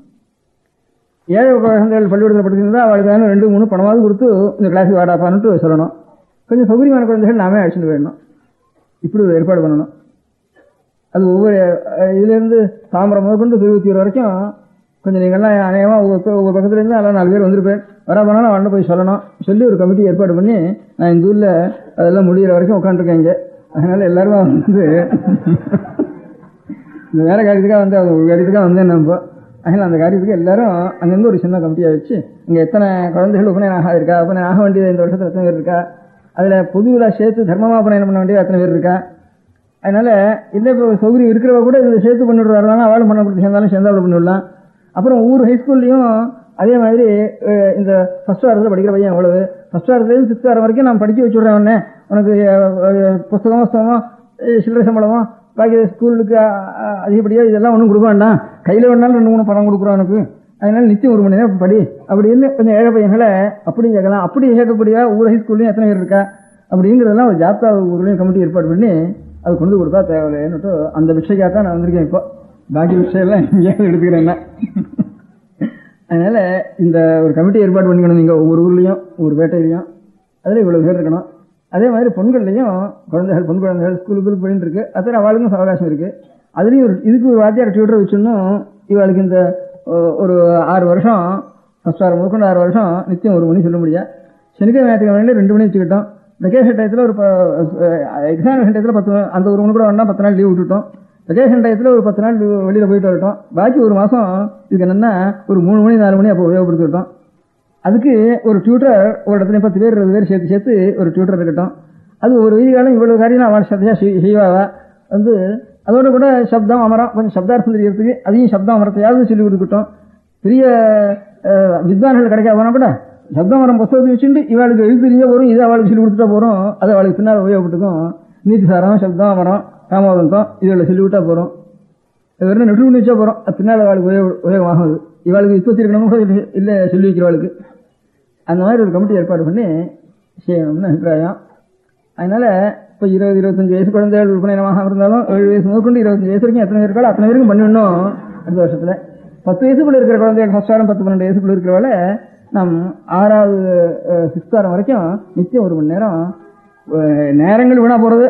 அதனால் ஒன்றும் இல்லாமல் கடைசியில் இப்போ அந்த படிப்பு படிச்சும் ஒன்றும் தெரியறதில்லை. பிஏ பாஸ் பண்ணாலும் ஒன்றும் தெரியறதில்லை பையனுக்கு. இது கொஞ்சம் தெரிஞ்சுதானே அது எல்லாமே நல்லா தெரிஞ்சு போயிடும். இப்போ இதுவும் தெரியல அதுவும் தெரியல எல்லாம் வீணாக போகிறது. அதனால் இது கூட இருந்ததானே நஷ்டமே இல்லை. வைதிகாலில் அறவை இருக்கான்னு அறவை இங்கே இருந்தோ புத்துலேருந்து கிளம்பிட்டு இருக்கான்னு நினச்சிக்க முடியாது. அவள் குழந்தைதான் நாம் எல்லாரும் இப்போ வைதிகால குழந்தைகள் நாமெல்லாம் வைதிகாலாக போயிட்டோம். அதனால இனிமேல் அடுத்த தலைமுறையில் வைதிகாலும் திருப்பாளோ இல்லாத சந்தேகமாக இருக்குது. அது ஒரு ஜாதியா ஜாதின்னா அது அந்த ஜாதி அது அந்த ஜாதி விட்டு வேறு காரியத்துக்கு வந்துடுறது. அதனால் எல்லாருமே இந்த காரியத்தை எடுத்துட்டு செய்யணும்னு ஒரு ஆசை எனக்கு. அதுக்கு வேண்டிய காரியம் குறித்த பண்ணலைன்னா நீங்கள் அங்கே பிச்சைக்கு வரணும் இங்கே பிச்சைக்கு வரணும் இதெல்லாம் தீர்மானம் பண்ணி கொண்டாருங்க. அதுக்கப்புறம் நான் பிச்சைக்கு வரேன் ஒரு ஊருக்கும். அதுலேருந்து வெறும் பிச்சைன்னு சண்டை போட்டுட்டு இருக்கேன். பிச்சையெல்லாம் அப்புறம் ஆட்டம் இருந்து அதில் நான் எந்த ஊர்லையாவது பணத்தை வாங்கிட்டாவது வந்து உட்காந்து இங்கே உட்காந்துருக்கேன் அது வரைக்கும். அதுக்கப்புறம் உங்கள் ஊர் விஷயம்லாம் வாங்கிக்கிறேன் இதுலேருந்து. அதனால் ஒவ்வொரு பேட்டையிலையும் ஒவ்வொரு ஹைஸ்கூல்லையும் இந்த மாதிரி ஃபர்ஸ்ட் வாரத்தில் எத்தனை குழந்தைகள் இருக்குது. ஒரு செட்டு ஃபர்ஸ்ட் வாரம் 6th வாரம் வரைக்கும் ஆனதுக்கப்புறம் அதுக்கப்புறம் பையனோட சேர்க்கலாம். ஒரு 6 வருஷத்தில் ஒரு 10 பையன்கள் சேர்ந்தால் கூட 10 பையன்களுக்கு நமக்கு பண்ணி வைக்கிற பிரயோகங்கள்லாம் ஒரு பூஜா கிரமம் திருவாராதன கிரமம் சரஸ்வதி பூஜை வரலட்சுமி பூஜை ஒரு சிவராத்திரி அஷ்டமி இதெல்லாம் பண்ணுறதுக்கோ ஒரு பிதிர்காரியங்கள் ஒரு புண்ணியாசனம் உபாசனம் தாலிவாக்கம் இதெல்லாம் பண்ணி வைக்கிறதுக்கு ஒரு உபாகரமா உபநயனம் விவாகம் இதெல்லாம் தெரிஞ்சுக்கிறதுக்கு ஒரு 6 வருஷத்தில் தெரிஞ்சுடலாம். நிச்சயம் 1 மணி நேரம் சிரமமே இல்லை. இது நல்லா தெரிஞ்சுடலாம். அந்த காரியத்தை அதை செய்யட்டும். பெண் குழந்தைகள் ஒவ்வொரு இடத்துலையும் எத்தனை பேர் இருக்கான்னு அதுவும் தயார் பண்ணி இப்போ ரொம்ப பக்தி சத்தையாக அநேக பேர் ஒவ்வொரு இடத்துலையும் ஒரு பஜனைகளோ பாட்டுகளோ எல்லாம் பண்ணிட்டு இருக்கா. அந்த பெண் குழந்தைகளுக்கு நல்லா இந்த தமிழில் இருக்க முடியாத ஒரு பழைய செய்யுள்களையோ சங்கரவர்களையோ அதை தெரிய முடியாத யோகியத்தையும் இதே வேறு நல்ல விற்பத்தியும் ஆச்சாரியாளுடைய ஸ்தோத்திரங்கள் பெரிய மகான்களுடைய ஸ்தோத்திரங்கள் எல்லாம் நம்ம தனியாக தானாக அர்த்தம் புரிய முடியாகவும் அப்படி சம்ஸ்கிருதத்தையும் போட்டு அதுக்கு தமிழ் அர்த்தத்தையும் போட்டு தனித்தனியாக பாடத்தையும் போட்டு அதே மாதிரி அந்த சங்க நூல்கள் இருக்க முடியாத இதுகளையும் தனித்தனியாக எடுத்து போட்டு அதுலேருந்து அங்கே இப்போ ஆழ்வாரெல்லாம் இருக்கா. இப்போ வைஷ்ணவாளுக்கு ரொம்ப ஆண்டாள் அவளுடைய வாக்கியங்கள்லாம் ரொம்ப மனசுக்கு உருகும்படியாக இருக்குது. அதே மாதிரி இப்போ பாணிக்கவாசிகளுடைய வாக்கியங்கள்லாம் மனசு நல்லா உருகும்படியாக இருக்குது. அப்பேரோட வாக்கியங்கள்லாம் நமக்கு அர்த்தம் தெரியாமல் கட்டி என்ன பிரயோஜனம் யாருக்கு எந்த தெய்வத்துக்கு பூதங்கத்தை போடுறதெல்லாம் அந்த புத்தகங்கள்லாம் அதில் நாம் எல்லாம் தெரிஞ்சுக்கணும். அதில் இவ வேதத்தையும் கர்மானுஷ்டானத்தையும் தெரிஞ்சுக்கிறதுக்கு இந்த பிராமண உபநயனாகி ஒரு 5-8 வருஷம் வரைக்கும் இவ ஏற்பாடு பண்ணலாம். பெண்கள் குழந்தைகள் எல்லாரும் தமிழ்லையும் சம்ஸ்கிருதத்தையும் சாமான்யமான ஒரு சித்தியாவது ஒரு புத்தகத்தை எடுத்துவானா அந்த பழைய செய்திகள் என்னங்கிறது தெரிய முடியும் அப்படிங்கிறான். அந்த மாதிரி ஒவ்வொரு ஊர்லையும் இப்போ தமிழ்நாட்டிலாம் 2 இடத்துல பஜனை பண்ணுறா இடத்துல இது பண்றா. அந்த இதோட கூட கொஞ்சம் ஞானத்தையும் நம்ம தெரிஞ்சுட்டோம்னா அப்புறம் நம்ம குழந்தைகளுக்கும் அதை சொல்லிக் கொடுக்கறதுக்கு பின்னால சௌகரியமா இருக்கும். அது ஒரு தலைமுறையில் கொஞ்சம் சிரமப்பட்டு தெரிஞ்சுட்டோம்னா சௌகரியமா இருக்கும். அதனால பொன் குழந்தைகளுக்கு ஒரு ஜாப்தா, பிள்ளை குழந்தைகளுக்கு ஒரு ஜாப்தா. பிள்ளை குழந்தைங்களுக்கு இந்த கர்மானுஷ்டானங்கள்லாம் வாத்தியார் இல்லாமல் போயிட்டா என்ன பண்றது? அடுத்த தலைமுறை நம்ம கர்மானுஷ்டானம் பண்றதுக்கே முடியாது. அதுக்கு இவ்வாளைய நாமே தான் தயார் பண்ணிக்கணும். தனியா வைதிகளும் தனியா ஒரு ஜாதி தனியா விலக்கி விட்டா அது சீக்கிரத்தில் போயிடுது. அதுக்கப்புறம் ஜீவனம் என்ன இருக்கு? வேற ஏதோ ஒரு ஜீவனம் பண்றவன் இதையும் சேர்த்துட்டா தான் இனிமே இது பிழைக்கும். அதனால இதை செய்யணும் அப்படின்னுட்டு அதுக்காகத்தான் நான் வந்திருக்கேன். அந்த பிச்சை கொடுக்கணும்னுட்டு அதுக்கு ஏற்பாடு பண்ணிட்டு அதுக்கு தனியாக ஆஃபீஸ் வைக்கிறேன். அங்கே வந்து தெரிவிச்சுணும் எல்லாரும் அவ இடத்துல அவ தெரிவுகள் அவ பார்த்துட்டா போகிறோம். அந்த மாதிரி ஏற்பாடு பண்ணணும். அங்கங்கே ஒரு 10 பையனோ 20 பையனோ கிடைச்சான்னா அந்த 20 பையன்கள் 20 பேர் அதுக்கு ஒரு 8 ரூபா ஒரு 20 பேர் கொடுத்து வந்தாலும்னா அந்த பையனுக்கு கொடுக்கலாம், வாத்தியாருக்கு கொடுக்கலாம், அந்த காரியத்தை நடத்திட்டு வரலாம். அந்த வாத்தியார்கள் அந்த பையனுக்கு ஒரு மணி சொல்லிக் கொடுக்குற சமயத்தில் இந்த கமிட்டி மெம்பரில் 8 பேர் இருந்தால் ஒரு வாரத்துக்கு ஒருத்தர் இவாளும் கூட அட்டென்ட் பண்ணணும். இவாளே அட்டெண்டன்ஸ் எடுக்கணும். கொஞ்சம் மடத்துக்கும் மாதத்துக்கு ஒரு தடவை அனுப்பணும். இந்த மாதிரி ஒரு காரியத்தை கொஞ்சம் ஆர்கனைசேஷனோட செஞ்சால் கொஞ்சம் இன்னும் கொஞ்சம் நல்லா இருக்கும். அதனால அது பண்ணிட்டு இருக்கிற வேலையை நாம் வந்து தனி பள்ளிக்கூடம் வச்சுட்டு நிர்வாகம் பண்றதுன்னா கொஞ்ச நாள் வர ஓடி போயிடுறான் இங்கிருந்து. அதுக்கு கூட போயிடுறது சிரமப்பட்டு போயிடுறது வேலை. அதனால இப்போ அங்க எங்க படிக்கிறானோ அங்க அப்பா உனக்கு பணம் கொடுக்குறேன், நீங்க போறீங்கன்னா உங்களுக்கு இந்த பணம் கிடையாது அப்படின்னு சொல்லிட்டு வராக்க அது அதுக்காகவாவது நினைச்சுட்டு சில பேர் இருக்கேன். இப்போ நான் அந்த மாதிரி பண்ணி பார்த்தேன். காஞ்சிபுரத்தில் ஒரு 30 வயசுகள் வரைக்கும் சேர்ந்துருக்கேன். சேர்ந்தா இதில் எனக்கு என்ன சந்தோஷம் கேட்டால் அதுல தான் எனக்கு தைரியம் வந்து வேண்டாம் சொல்றதுக்கு. இந்த பணம் வாங்காம 4 பையன்கள் அவன் கிராப் பண்ணி இருக்கிற பையன்களே குடுமி வச்சுட்டு நானும் வந்து சேர்றேன். இதுல பாக்கி இந்த 30 பேரும் குடுமி வச்சுட்டு இருக்கேன். அந்த பாக்கி கிராப் பண்ணிருக்கிறோம் கொஞ்சம் பண சௌகரியம் இருக்கிறவன் எனக்கு நீங்க பணம் கொடுக்க வேண்டாம், எனக்கு சொல்லிக் கொடுத்தா போறோம், நானும் குடுமி வச்சுடுவேன் அப்படின்னு 4 பேர் வந்திருக்கேன். அதனாலதான் எனக்கு தைரியம். அதுக்கப்புறம் அங்கே ஆனதுக்கு அப்புறம் அவங்கள்ட்ட தைரியம் வந்து சொல்றதுக்கு வந்தேன். இப்படி ஒத்த வந்தா கூட எனக்கு தைரியம் வந்துட்டு லோகத்துல நடக்கக்கூடிய காரியம். அதனால அந்த மாதிரி ஒவ்வொரு பேட்டையிலையும் இது ஏற்பாடு பண்ணணும். பாக்கி எனக்கு இப்போ கொடுக்குறேன் செலவழிஞ்சு போகிறது, நான் மட்டும் ஊருக்கு போகிறேன், பேர் வந்துருக்கு, பேப்பரில் வர்றது சரியா போகுது. இது என்ன பண்ணுறது? இப்போ இதெல்லாம் நீங்கள் பேப்பர்லாம் எழுதுறேன், இதெல்லாம் பிரயோஜனம். அதனால் இந்த காரியம் அதாவது கொஞ்சம் இங்கே எல்லா கிராமங்கள் இருக்கிறவெல்லாம் சேர்ந்து நாங்கள் எல்லாம் இங்கே வந்து இருக்கிறதுனால டவுனுக்கு வந்து ஜீவனம் பண்ணுறதுக்காக வந்துருக்கிறதுனால இந்த இடத்துல தான் நம்ம எல்லாம் செய்யணும். ஒரு வைதிகாலும் இங்கே தான் இருக்கா, லௌகிகாலும் இங்கே தான் இருக்கா. ஏதோ 4 பேர் ரொம்ப ஏழைகள் 1000 பேர் இருந்தாலும் ஒரு 4 பேராவது கொஞ்சம் ஜீவனம் பண்ணிட்டு இதுக்கு உபகாரம் பண்ணக்கூடியவாலும் இங்கே இருக்கா. அதனால இதை வச்சுட்டு கொஞ்சம் ஏற்பாடெல்லாம் பண்ணணும். அது தனியாக ஒன்றாலும் ஒரு கான்ஃபிடென்ட்டும் நான் அச்சு போட சொல்கிறேன். போட்டியா 20,000 போட சொன்னேன். போட்டு இது நான் சொன்ன விஷயங்கள் எல்லாம் சொன்னேன். சிலது ஞாபகம் இருக்கும், ஞாபகம் இருக்காது. நேர கேட்டாக இருப்பா, கேட்காதா இருப்பா. அது எல்லாருக்கும் ஒவ்வொரு பேட்டையும் கொடுத்துருவேன், ஒவ்வொரு ஆத்துக்கும் கூட கொடுத்துடலாம். அங்கே ஏற்பாடும் பண்ணிடலாங்க. அதாவது அந்த கமிட்டி மெம்பர் சாருன்னா 8 பேர் இருந்தாலும்னா ஒருத்தர் செக்ரட்டரி, ஒருத்தர் பாக்கி 7 பேர் நிச்சயம் ஒருத்தர் அட்டென்ட் பண்ணணும், ஒருத்தர் அட்டெண்டன்ஸ் எடுக்கணும். இந்த கணக்குப்பட 1 மணின்னா 1 மணி சரியா இருக்கா, கொஞ்சம் அரை மணி கூட வந்துட்டானா அப்புறம் அவனுக்கு பாடம் கட்டு போயிடுது, அது புகாரெல்லாம் வந்துடும், வீணா போயிடும். அது சரியா இருக்கணும். அந்த மாதிரி அதை மாத்திரம் கொஞ்சம் ஜாக்கிரதையாக கவனிச்சுக்கணும். இந்த டிசிப்ளின் தான் ஜாக்கிரதையாக கவனிச்சுக்கணும். அதில் பணம் கூட பெருசு இல்லை, டிசிப்ளின் பெருசு. அந்த மாதிரி நடத்தி ஏற்பாடு பண்ணணும். இதில் நேற்றுக்கு நான் இது சொல்லிட்டு இருந்தேன். அப்புறம் சில பேருக்கு சந்தேகம் வந்துட்டுது, இந்த வருஷம் எத்தனை பையன் இருக்கானோ அத்தனை பேருக்கும் பையனம் வருதுன்னா இப்போ இந்த சாரதா சட்டம் வந்து சாரதா சட்டமோ பாக்கி நம்முடைய பாபமோ என்னவோ வந்து ஒவ்வொருத்தையும் குழந்தைகள் பொன் குழந்தைகள் நிறைய இருக்கு. 20-25 வயசு கல்யாணம் ஆகாம அந்த குழந்தைகள் இருக்கிறப்போ அதுக்கு அடுத்த தம்பிக்கு அது கல்யாணம் இதுக்கு உபநயனம் இல்லாம, அதனால அது கல்யாணமே ஆகல 20-30 ஆகிடுறது. இவனுக்கு 20-30 வரைக்கும் உபநயனம் ஆகாம கிடக்குது. இது என்ன பண்றது? சாஸ்திரம் அப்படி பெரியவாளுக்கு பண்ணாம சின்னவாளுக்கு பண்ணலாமா அப்படின்னு நேற்று ராத்திரி கடைசியில் நான் உபன்யாசம் பண்ணதுக்கு அப்புறம் 12 மணிக்கு அப்புறம் கேட்டேன். அது இருந்தது. அது இன்னொருத்தர் தேடி ஆக வேண்டியிருக்கு பொண்ணு கல்யாணம். இதனால இவனுக்கு பிராமணியம் வேணா போறதா இருக்கு. அதனால பொன் குழந்தைகளுக்கு பெருசு குழந்தை பண்ணிட்டு இவன் குழந்தை பண்ண வேண்டியதான், உபநயனத்திலையும் பெரிய பையனுக்கு மட்டும் பண்ண வேண்டியதா. அதுக்காக இவனுடைய பிராமணியத்தை இதுக்காக கெடுக்கப்படாது அப்படின்னுட்டு அபிப்பிராயப்பட்டு பண்ணிவிடலாம் அப்படின்ட்டு சொன்னேன். அது எல்லாருக்கும் சொல்லணும் அப்படின்னு சொன்னேன். அதுக்காகத்தான் இன்னைக்கு நான் அதை வச்சுட்டு இது ஒண்ணுதான் சொல்றதுக்கு முக்கியமா இது தர்மசாஸ்திரம் தான் ஒண்ணு. தர்மசாஸ்திரம் சரியா நான் சொல்லிடுறேன், பண்ணித்தான் ஆகணுது. அதனால இல்லைன்னா இது ரொம்ப ஆபத்தா போயிடுறது. என்ன 7 வயசுக்கு மேல உத்தரம் உபநயனம் ஆகாம இருக்கக்கூடாதுன்னு மடத்துக்கு பழக்கம் இருக்கிறவளாவது என்னென்ன ஒரு பக்தி நான் சொல்றது கேட்கறது இப்படின்னு ஒரு பழக்கம் இருக்குது. அதனால தானே இப்ப நீங்க எல்லாம் வந்திருக்கீங்க. இந்த குடும்பங்கள்லயாவது இனிமே 7 வயசுக்கு இது இன்னும் நஷ்டம் இல்லை, ஒரு பெரிய காரியம் இல்லை. கலெக்டிவாக பண்ணலாம், இந்த வருஷம் கலெக்டிவாக பண்ணலாம். அப்புறம் அப்பப்போ இப்பவும் கலெக்டிவாக இந்த 4-5 இடங்களில் நடக்கிறாப்பட்டு இருக்கு. இந்த ஊர்லேயே இந்த ராமநாமடத்தில் ஒன்று நடக்கிறது, ராமகிருஷ்ணா மடத்தில் நடத்துகிறா, இன்னும் வைதிக சபையில் கொஞ்சம் கொஞ்சம் நடத்துகிறாப்பட்டு இருக்கு. நடத்திட்டு இருக்கா, 2-3 இடத்துல நடக்கிறது. அது ஒவ்வொரு பேட்டையிலையும் அந்த மாதிரி ஆர்கனைஸாக ஏற்பாடு பண்ணி 7 வயசுக்குள்ளேயே எல்லாத்தையும் போட்டுட்டு வருஷத்துக்கு ஏற்பாடு பண்ணிடணும். குழந்தைகளுக்கு கல்யாணத்தையும் நேற்றுக்கு அது சொன்னேன். இப்போ குழந்தைகளுக்கு 20 வயசுக்கு இருக்காளே, 20-25 வயசு இருக்கும், அப்புறம் என்ன பண்ணுறதுங்கிற துக்கம் நமக்கு ரொம்ப ஜாஸ்தியாக இருக்குது. அந்த துக்கம் இல்லாமல் இருக்கிறதுக்கு சாரதா சட்டம் 14 வயசுங்கிறப்போ இப்போ அதுக்கப்புறம் தான் 16 வயசுக்கு, இப்போ 17 வயசுக்கு அப்புறம் தான் நம்ம ஜாதகம் பார்க்குறதுக்கு ஆரம்பிக்கிறோம். அப்புறம் 15-16 வயசு இருக்குன்னா குழந்தைக்கு இன்னும் வயசாகலையே அப்படின்னு நினச்சிட்டு இருக்கோம். அப்படி நினைக்கிறதுனால தான் இப்படி போய்டுறது. அதனால பழைய நாள் மாதிரி 10-12 வயசுலேயே ஜாதகம் பார்க்கறதுக்கு ஆரம்பிச்சிடணும். முடிஞ்சால் முதல்ல பண்ணணும். இல்லைன்னா சட்டத்துக்கு பயந்துனாலும் சட்டான மறுநாளைக்கு முகூர்த்தம் வச்சுக்க முடியாது. இப்பவே பிடிச்சி அதுக்கு ஒரு முந்தைய 2-3 வருஷம் முடிஞ்சே ஆரம்பிச்சா தான் அது அந்த மாதிரி நடக்கும். முதல் குழந்தைக்கு விட்டுடுவானா அப்புறம் பாய் குழந்தைகளும் அதே லைன் தான். அதுக்காகனா அதுக்கப்புறம் ஆகணும். அதுக்கப்புறம் எல்லாமே இப்படி ஆகிடுறது. முதல் குழந்தைக்கே ஞாபகம் வச்சுக்கணும், நீங்கள் 14வது வயசு முடிகிறப்பவாவது கல்யாணம் பண்ணணும்னுட்டு ருத்துவாகாம கல்யாணம்னு சாஸ்திரம். ராஜாங்கம் 14வது ஏதோ வயசு, 14-15 இப்போ 14 தானே, இன்னும் 15 பண்ணணும்னு ஒரு நாள் பண்ணினா அப்புறம் அது நடக்கலை. அப்புறம் 14வது இருக்கட்டும்னுட்டான். சரி, அந்த 14வது முடிகிற சமயத்திலேயாவது பண்ணணும்னு இந்த 10வது முதல் கண் அப்புறம் பின்னாடி இருக்கிற குழந்தைகளுக்கு பண்ணி பிரயோஜனம் இல்லாமல் பண்ண போகிறது. அதுக்காயிட்டதுக்கப்புறம் இதுக்கப்புறம் ஆகணும். அதனால இனிமேல் அடுத்த தலைவலையாவது இன்னும் முதல் குழந்தை பிறக்க போகிறவள் இருக்காளே அதான் ஞாபகம் வச்சுக்கணும். முதல் குழந்தைக்கு 12 வயசுலேயே வரங்க பார்க்க ஆரம்பிச்சிடணும். பேசி தீர்மானம் பண்ணி 14வது முடிஞ்ச உடனே பண்ணுறது. இல்லை தைரியம் இருந்து இந்த சாஸ்திரம் தான் பெருசி ராஜாங்கத்தின் உபத்திரம் வந்தாலும் வரட்டும் இருந்தானா முந்தி பண்ணுறது, ஒரு வாரத்துக்கு முந்தையே பண்ணுறது.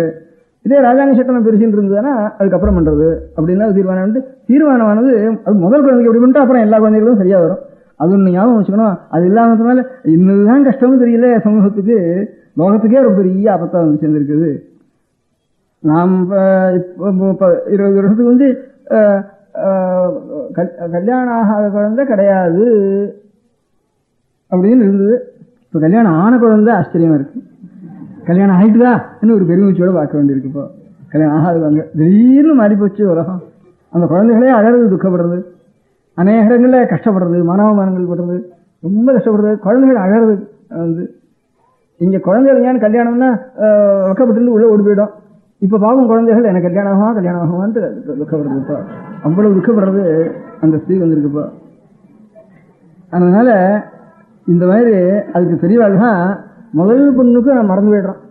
ஒன்று தப்பித்தானா அடியோட குடும்பம் முழுக்க தப்பி போச்சு, லோகம் முழுக்க தப்பி போகிறது. ஆனால் அந்த சொல்ல முடியாத கஷ்டங்கள் எல்லாருக்கும் வந்து சேருது. பிராமணத்தை பண்ணுறதானா எல்லா ஜாயிலையும் அதே மாதிரி ஆரம்பிச்சுடுறது, அதே அனுஷ்டானம் பண்ணிட்டு. டவுரின்னா பையன்கள் குளத்துல இருந்து பொண்ணு ஜாஸ்தியாக இருக்கிற வரைக்கும் டவுரி இருக்குதான். அவர் டவுரி இல்லாத எல்லாம் பாக்கி பொண்ணுக்கு அது மார்க்கெட்டும் வரப்போ அது இல்லாமல் இருக்கிறதுக்கு சாத்தியம் இல்லை. நான் சொன்னா டவுரி குறைவாக்கும்னு நினைச்சிட்டு இருக்கேன். இப்போ சொல்லிட்டா டவுரி குறைஞ்சு போயிடும் விட. இவாளுக்கு நல்ல இடம் கிடைக்கணும்னு தேடுறதுனாலேயே இவாளுக்கு சிரமமா இருக்கு. இவாளாலதான் அது வருது. நமக்கு மேல ஒரு இடம் கிடைக்கணும்னு இவா தேடி 5-8 பேர் ஒரு இடத்துல போய் கேட்கறப்போ அவன் என்ன பண்றது?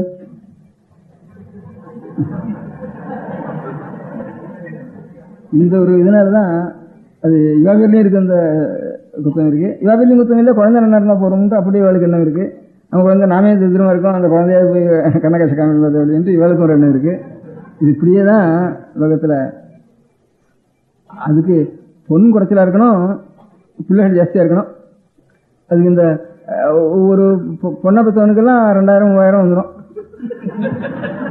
இந்த அர்ச்சகால் இருக்கால, குறுக்கள் அர்ச்சகால் இருக்கால, அவள பொண்ணே கிடையாது. இவன் வந்து கல்யாணத்துக்குன்னு 1000-2000 சம்பாதிச்சுட்டையும் அதுக்கப்புறம் போய் புண்டுக்கிறவள்கிட்ட வீட்டுக்கு போய் கல்யாணம் பண்ணிட்டு வரான். அந்த வைகான அர்ச்சகால், இந்த கோவு அர்ச்சகால்னு பரம்பரை அர்ச்சகால் இருக்கால, அவள்லையும் குறுக்கள்லையும் இந்த மாதிரி இருக்கு. அந்த ஜாதியில மாத்திரம் இது பொண்ணு ஜாஸ்தியாக பிறந்துருக்குது. இப்போ லோகத்தில் அந்த சிரமத்தினால்தான் இது வந்து சேர்ந்துருக்கு. அது இருக்கட்டும். நம்ம இவன் மாட்டேன்னு சொன்னாலும் அவன் நிறைய கொண்டு கொடுக்குறான் அநேக இடங்கள்ல. அவளை இவன் கோச்சு வாழ வந்துட்டு மாட்டேன்னு சொன்னா கோச்சுன்னு சொல்ற ஆள் வந்துட்டு அப்படியே சில சந்தேகங்கள் வந்துடுறது. அவளுக்கு அநேக சிரமங்கள் இருக்கு. அது இல்லாமல் இருக்கிறது நல்லது தான். அவள் பார்த்துக்க வேண்டியது. அது இன்னும் வாந்தான்னு சொல்ல வேண்டாம். அவள் பார்த்துக்க வேண்டியது. ஏதோ நல்ல குணம் இருக்கிற பொண்ணுங்களாக இருந்தால் போகிறோம், நீங்கள் எதை வேணா செய்யுங்க, ஒன்றும் வேண்டாம் அப்படின்னு சொல்ல வேண்டியதான் நியாயம். அப்புறம் பையனில் அந்த பையன் என்னோட ஸ்நேகிதம், அந்த பையனுக்கு துன்பா கிடைச்சி, இது அந்த சட்டை போட்டா இது சட்டை போட்டா கார் வாங்கி கொடுத்தா எங்கள் பையன் அந்த மாதிரி பைத்தியக்காரன் ஆகும், அதனால இவன் ஒன்றும் இல்லாமல் வாங்கிட்டான்னா எங்கள் பையனை வந்து பாக்கி ஊரெல்லாம் பைத்தியம்னா சொல்லுவா அப்படின்ட்டு, இவனுக்கு என்ன வியாதியா, எங்கள் பையனுக்கு என்ன வியாதியா, ஏதாவது வைத்தியமா அப்படின்லாம் ஊரெல்லாம் சொல்றது ஆரம்பிச்சுட்டா, இவனை ஒன்றும் இல்லாமல் இவன் மட்டும் கல்யாணம் பண்ணிக்கிறானே அப்படின்னு இதனாலேயே கொஞ்சம் மட்டமாக போயிடுவேன் அப்படின்னு இது வேற பயம். இவன் ஸ்நேகிதெல்லாம் பைத்தியம் பிரயாசம் பண்ணுவேன் வந்து அப்படின்ட்டு, ஏண்டா நீ கார் வாங்கிக்கல சூட்டு வாங்கிக்கல அப்படின்ட்டு இப்படிலாம் இப்போ அநேக சமாச்சாரங்கள் நடுவில் வர்றதில்லை. அதனால அது இல்லாமல் இருக்கிறது நல்லதான். அதனால குணத்தை மாத்திரம் பெருசா நினைச்சு நீங்க என்ன செய்யறோ செய்யுங்க. உங்க காலத்துல இருந்து எங்க காலத்துல இருந்து நான் ஒன்றும் சீக்கலாம். சாஸ்திரப்படி பார்த்தோம்னா அந்த பொண்ணை வந்து பொண்ணு பிடிச்சிருந்ததுன்னா இந்த பையன் ஒத்துக்கிறேன்னு சொன்னா தானம் பண்ணி கொடுத்துட்டு போக வேண்டியது. இவன் ஆத்து கழிச்சு போய் விவாகம் பண்ணிக்க வேண்டியது. விவாகம் இவனுடைய காரியம், தானம் அவளுடைய காரியம். தானம் கொடுத்துட்டு அப்புறம் அவளுடைய வேலை இல்லை. தானம் கொடுத்துட்டு அவத்துல கூட சாப்பிடப்படாதுன்னு சாஸ்திரம். பொண்ணாத்துல போய் சாப்பிடவும் மாட்டான், சாப்பிடப்படாது. என்ன நான் தானம் கொடுத்த மாதிரி தண்ணி கொடுத்து என்னண்ட மைசூர்லேருந்து ஒருத்தவன் தான், ஒரு சிந்தி ஒருத்தவன் தான், ஒரு வியாபாரி. நீங்கள் என்ன ஏன் எங்களெல்லாம் நீங்கள்லாம் போய் இங்கே மாதிரி பொண்ணை கொடுத்த வீட்டில் இங்கே போய் சாப்பிட்றேல அப்படின்ட்டு தோட்டங்கள்லாம் சொன்னோம். அப்புறம் தர்மசாஸ்திரத்தை அப்போ தான் எடுத்து பார்த்தேன், பார்த்தா அப்படியே இருக்குது. அப்புறம் தெலுங்கு வடதேசத்தெல்லாம் போகிறதே இல்லை, பொண்ணை கொடுத்தாத்துல சாப்பிட்றதே இல்லை, தனியாக தான் ஒரு ராத்திரி போய் சாப்பிட்றது, பொண்ணை பார்த்துட்டு வருது அப்படி இருக்கும் அப்படின்ட்டு சாஸ்திரமும் அப்படி தான் இருக்குது. லோகத்தில் நம்ம தமிழ் தேசத்தில் மாத்திரம் இது மறந்து போயிருக்கு இந்த அனுஷ்டானம். அது தெலுங்கு தேசத்தில் அப்படி வச்சுருக்கா. தௌஹித்திரனும் நமக்கு தர்ப்பணம் பண்ணுறவன் ஆயிடுறான், அது வரைக்கும் சாப்பிடப்படாதுன்னு ரெண்டாவது பட்சம் சொல்லியிருக்கு. வடதேசத்தார் அப்படி இல்லை, எப்பவுமே தானம் பண்ண இடத்துல பண்ணுறதே இல்லை. அதனால கன்யா தானம் பண்ண வேண்டியது. அப்புறம் நான் வாங்கிட்டு விடுது நம்ம சக்தியான தவிர நான் விவாகம் பண்ணிக்க வேண்டியது. அவனுக்கு சிரமமே கொடுக்கக்கூடாது, இதுதான் நியாயம். கன்யா தானம் அவனுக்கு சக்தி இருந்தானா சொர்ணத்தோடு அவன் தானம் பண்ணணும். அதுவும் தட்சிணை வைக்கணும். அவனுடைய சக்தியான தவிர தட்சிணையும் ஒரு துளசிதளமோ ஒன்றும் இல்லைன்னா அது கொடுத்தாலும் வாங்க வேண்டியதான். நம்ம வாங்கி நம்ம ஆற்று நம்ம சக்தி அனுசாரம் கல்யாணம் பண்ணிக்கணும். அந்த கல்யாணமும் குழந்தைகளுக்கு சீக்கிரத்தில் பண்ணணும். உபநயனமும் இந்த வருஷம் உபநயனம் பண்ணி ஆகணும். 7 வயசுக்கு இருக்கிற எல்லா குழந்தைகளுக்கும் சேர்ந்து அதுலேருந்து ஒவ்வொரு ராத்திரியும் இந்த நித்தியம் ஒரு மணி நேரம் அத்தியானம் பண்ணுறதுன்னு வச்சுதானே, அதோட பெரியவாளும் சேர்ந்து பண்ணிக்கலாம். எல்லாருக்கும் கொஞ்சம் நல்ல விஷயங்கள் தெரியறதுக்கு ஆரம்பிச்சிடும். அப்படி பண்ணி நம்ம வேடெல்லாம் வீணா கிடக்காமல் அதை அறிஞ்சிக்க முடியாத யோகியத்தை நம்ம கிடந்துச்சு. அவ்வளவும் பலம் எதுக்குன்னா அம்பாளுடைய சரணாரவிந்த தியானம் தான் பலம். அதனால காலத்துக்கு உட்படாம காலத்துக்கு மீற முடியாத நிலைமைய அம்பாள் வந்து நமக்கு அனுகிரகம் பண்ணி நம்ம தரிசனமா ரட்சிப்போம். நம பார்வதி பதையே. பெரியவா சரணம். அடுத்த நிகழ்ச்சி நித்திய குரு பாதுகா பூஜை. சுக்லாம் பரதரம் விஷ்ணும் சசிவர்ணம் சதுர்புஜம் பிரசன்னவதனம் த்யாயேத் சர்வவிக்னோபசாந்தயே. மமோபாத்த சமஸ்த துரிதக்ஷயத்வார ஸ்ரீ பரமேஸ்வர பிரீத்யர்த்தம் குரு பிரசாத சித்தியர்த்தம் குரு பிரீத்யர்த்தம் குரு பாதபூஜாம் அத்ய கரிஷ்யே. குரு பிரம்மா குருர் விஷ்ணுர் குருர் தேவோ மகேஸ்வரः குரு சாட்சாத் பரபிரம்ம தஸ்மை ஸ்ரீ குரவே நமः. அபார கருணா சிந்தும் ஞானதம் சாந்தரூபிணம் ஸ்ரீ சந்திரசேகர குரும் பிரணமாமி முதான்வகம். சதாசிவசமாரம்பாம் சங்கராச்சாரிய மத்யமாம் அஸ்மதாச்சாரிய பர்யந்தாம் வந்தே குரு பரம்பராம். எல்லோரும் குருவை பெரிவாளை தியானம் பண்ணிண்டு அர்ச்சனை பண்ணுவோம். அஷ்டோத்திரம் பெரியவா அஷ்டோத்திரம் பல அஷ்டோத்திரங்கள் இருக்கு. அதுல எளிமையா சுலபமா எது இருக்கோ அதை நான் இப்ப சொல்றேன். எல்லோரும் இதை கேட்டுண்டே திருப்பி சொல்ல முடிஞ்சுபா சொல்லி சொல்லி பெரிவாளுக்கு பாதத்துல ஒவ்வொரு புஷ்பத்தை அர்ச்சனை பண்ணலாம். ஓம் ஸ்ரீ காஞ்சி காமகோட்டி பீடாதீஸ்வராய நமஹ. ஸ்ரீமத் சந்திரசேகரேந்திர சரஸ்வதி குருभ्यो நமஹ. सन्न्यासाश्रमशिखराय नमः। काषाय दण्डधारिणे नमः। सर्वपीठापहारिणे नमः। स्वामिनाथगुरवे नमः। करुणासागराय नमः। जगदाकर्षणशक्तिमते नमः। सर्वचराचरहृदयस्थाय नमः। ॐ भक्तपरिपालकश्रेष्ठाय नमः। धर्मपरिपालकाय नमः। श्रीजयेन्द्रसरस्वत्याचार्याय नमः। श्रीविजयेन्द्रसरस्वतीपूजिताय नमः। शिवशक्तिस्वरूपाय नमः। भक्ताभीष्टप्रदायकाय नमः। ब्रह्मण्यपोषकाय नमः। ब्रह्मविष्णुशिवैक्यस्वरूपाय नमः। काञ्चीक्षेत्रवासाय नमः। कैलासशिखरवासाय नमः। स्वधर्मपरिपोषकाय नमः। चातुर्वर्णसंरक्षकाय नमः। लोकरक्षणसङ्कल्पाय नमः। ॐ ब्रह्मनिष्ठापराय नमः। सर्वपापहराय नमः। धर्मरक्षकसन्तुष्टाय नमः। भक्तार्पितधनस्वीकर्त्रे नमः। सर्वोपनिषत्सारज्ञाय नमः। सर्वशास्त्रगम्याय नमः। सर्वलोकपितामहाय नमः। भक्ताभीष्टप्रदायकाय नमः। ब्रह्मण्यपोषकाय नमः। नानाविधपुष्पार्चितपदाय नमः। रुद्राक्षक्रीडधारिणे नमः। भस्मोद्धूलितविग्रहाय नमः। सर्वज्ञाय नमः। सर्वचराचरव्यापकाय नमः।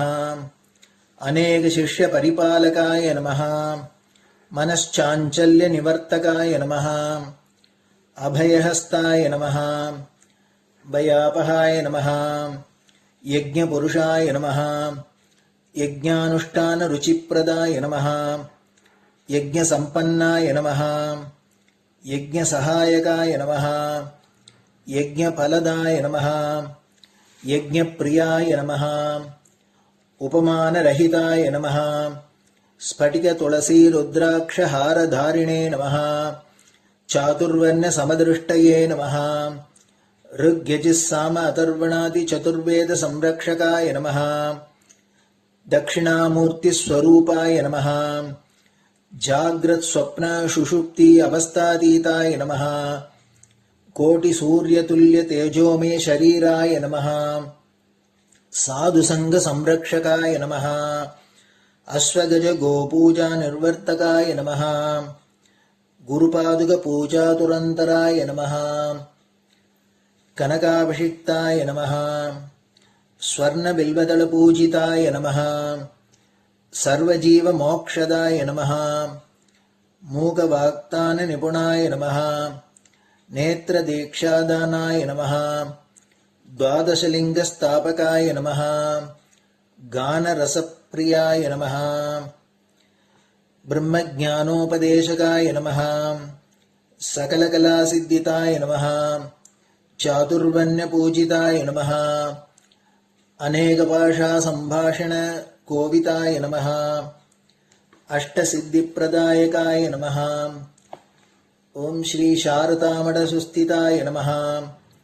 नित्यान्नदानसुप्रीताय नमः। प्रार्थनामात्रसुलभाय नमः। पादयात्राप्रियाय नमः। नानाविधमतपण्डिताय नमः। श्रुतिस्मृतिपुराणज्ञाय नमः। देवयक्षकिन्नरकिंपुरुषपूज्याय नमः। श्रवणानन्दकरकीर्तये नमः। दर्शनानन्दाय नमः। अद्वैतानन्दभरिताय नमः। अव्याचकरुणामूर्तये नमः। शैव वैष्णवादिमान्याय नमः। श्रीशङ्कराचार्याय नमः। दण्डकमण्डलोहस्ताय नमः। वीणामृदङ्गसकलवाद्यनाथस्वरूपाय नमः। रामकथारसिकाय नमः। वेदवेदाङ्ग आगमादिसकलकलासतस्प्रवर्तकाय नमः। हृदयगुहाशयाय नमः। शतरुद्रीय वर्णितस्वरूपाय नमः केदारेश्वरनाथाय नमः अविद्यानाशकाय नमः निष्कामकर्मोपदेशकाय नमः लघुभक्तिमार्गोपदेशकाय नमः लिंगस्वरूपाय नमः सालग्रामसूक्ष्मस्वरूपाय नमः कालड्यां शङ्करकीर्तिस्तम्भनिर्माणकर्त्रे नमः जितेन्द्रियाय नमः शरणागतवत्सलाय नमः श्रीशैलशिखरवासाय नमः डमरुकनादविनोदाय नमः वृषभारूढाय नमः दुर्मदनाशकाय नमः आभिचारिकदोषहर्त्रे नमः मिताहाराय नमः मृत्युमोचकशक्त्याय नमः श्रीचक्रार्चनतत्पराय नमः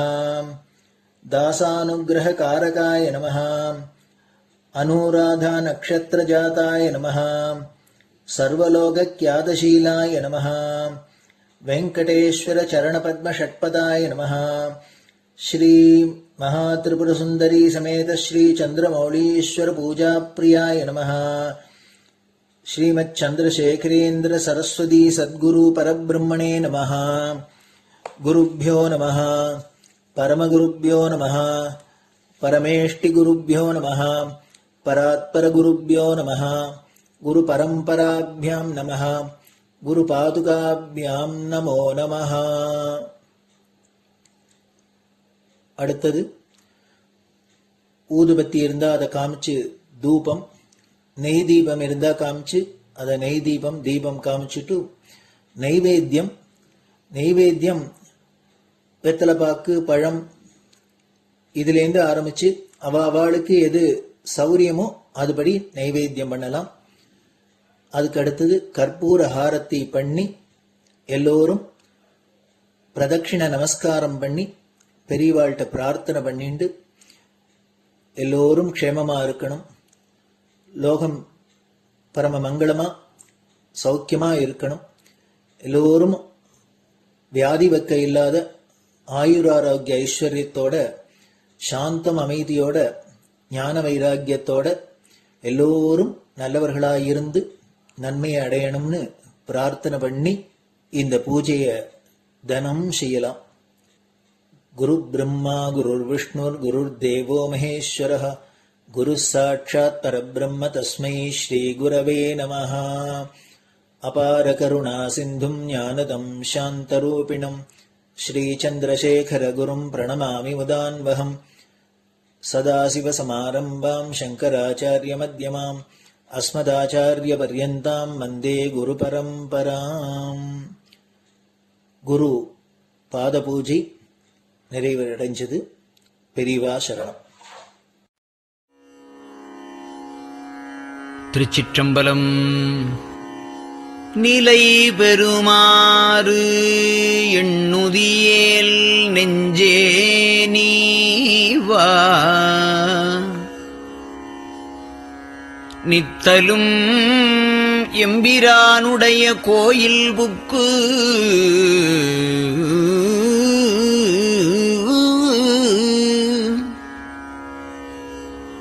புலர்வதன் முன் அலகிட்டு மெழுக்குமிட்டு பூமாலை புனைந்து ஏத்தி புகழ்ந்து பாடி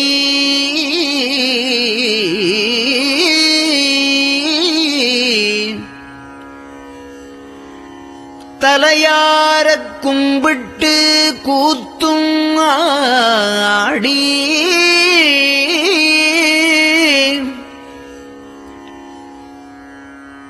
சங்கரா ஜய போற்றி போற்றி என்றும்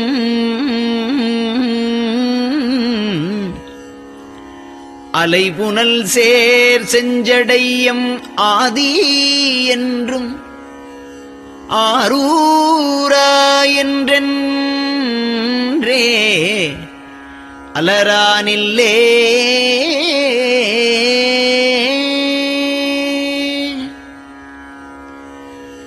தந்தது உந்தன்னை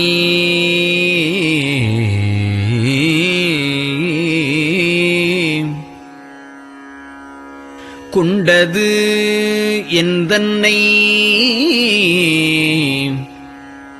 சங்கரா ஆர்கோலோ சதுரர் அந்தம் ஒன்றில்லா ஆனந்தம் பெற்றேன் யாது நீ பெற்றது ஒன்று என்பால் சிந்தையே கோயில் கொண்ட எம்பெருமான் திருப்பெரும் துறையுரை சிவனே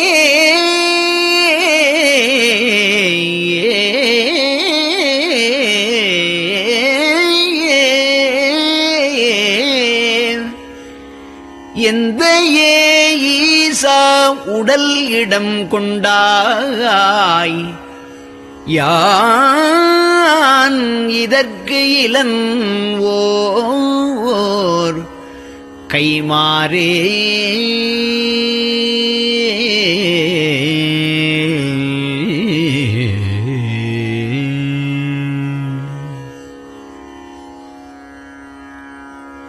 அன்னநடையார் அமுத மொழியார் அவர்கள் பயில் தில்லை தென்னன் தமிழும் இசையும் கலந்த சிற்றம்பலம் தன்னுள்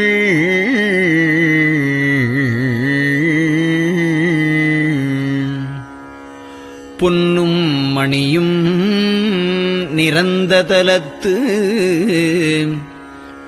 புலித்தோல் பியர்க்கிட்டு மின்னின் இடையாள் உமையாள் காண விகிர்தன் ஆடுமே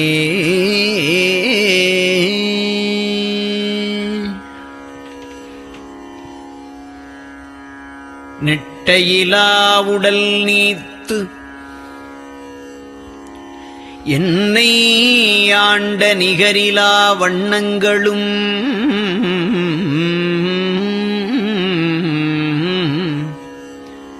சிட்டன் சிவனடியாரை சீராட்டும் திறங்களுமே சிந்தித்து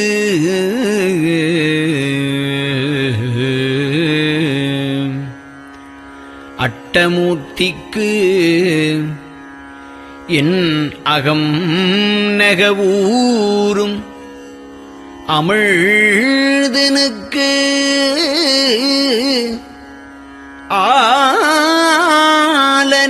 ஆலநீழற்பட்டனுக்கு என்னை தன்பாற்படுத்தானுக்கே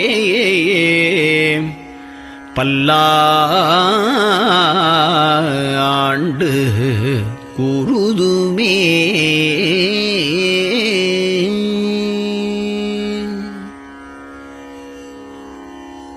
நெஞ்சம்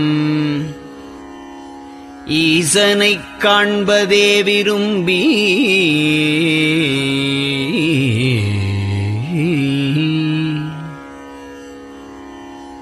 நிரந்தரம் திருவாக்கினில் நிகழ்வது அஞ்செழுத்துமே ஆக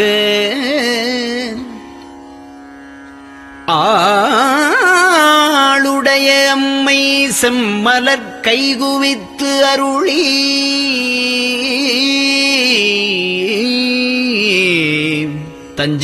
தஞ்சமாகி அரும் தவம் புரிய தரிப்பரே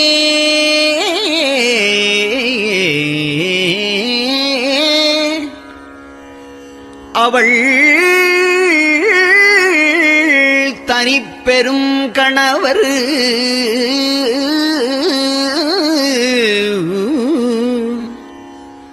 வஞ்சம் நீக்கிய மாவின் மூலத்து வந்து தோன்றினார் மலைமகள் காண.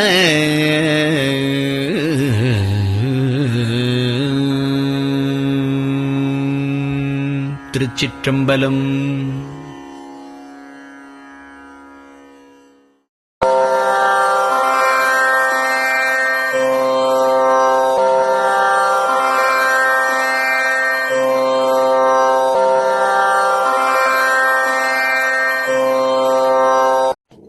பெரியவா சரணம்.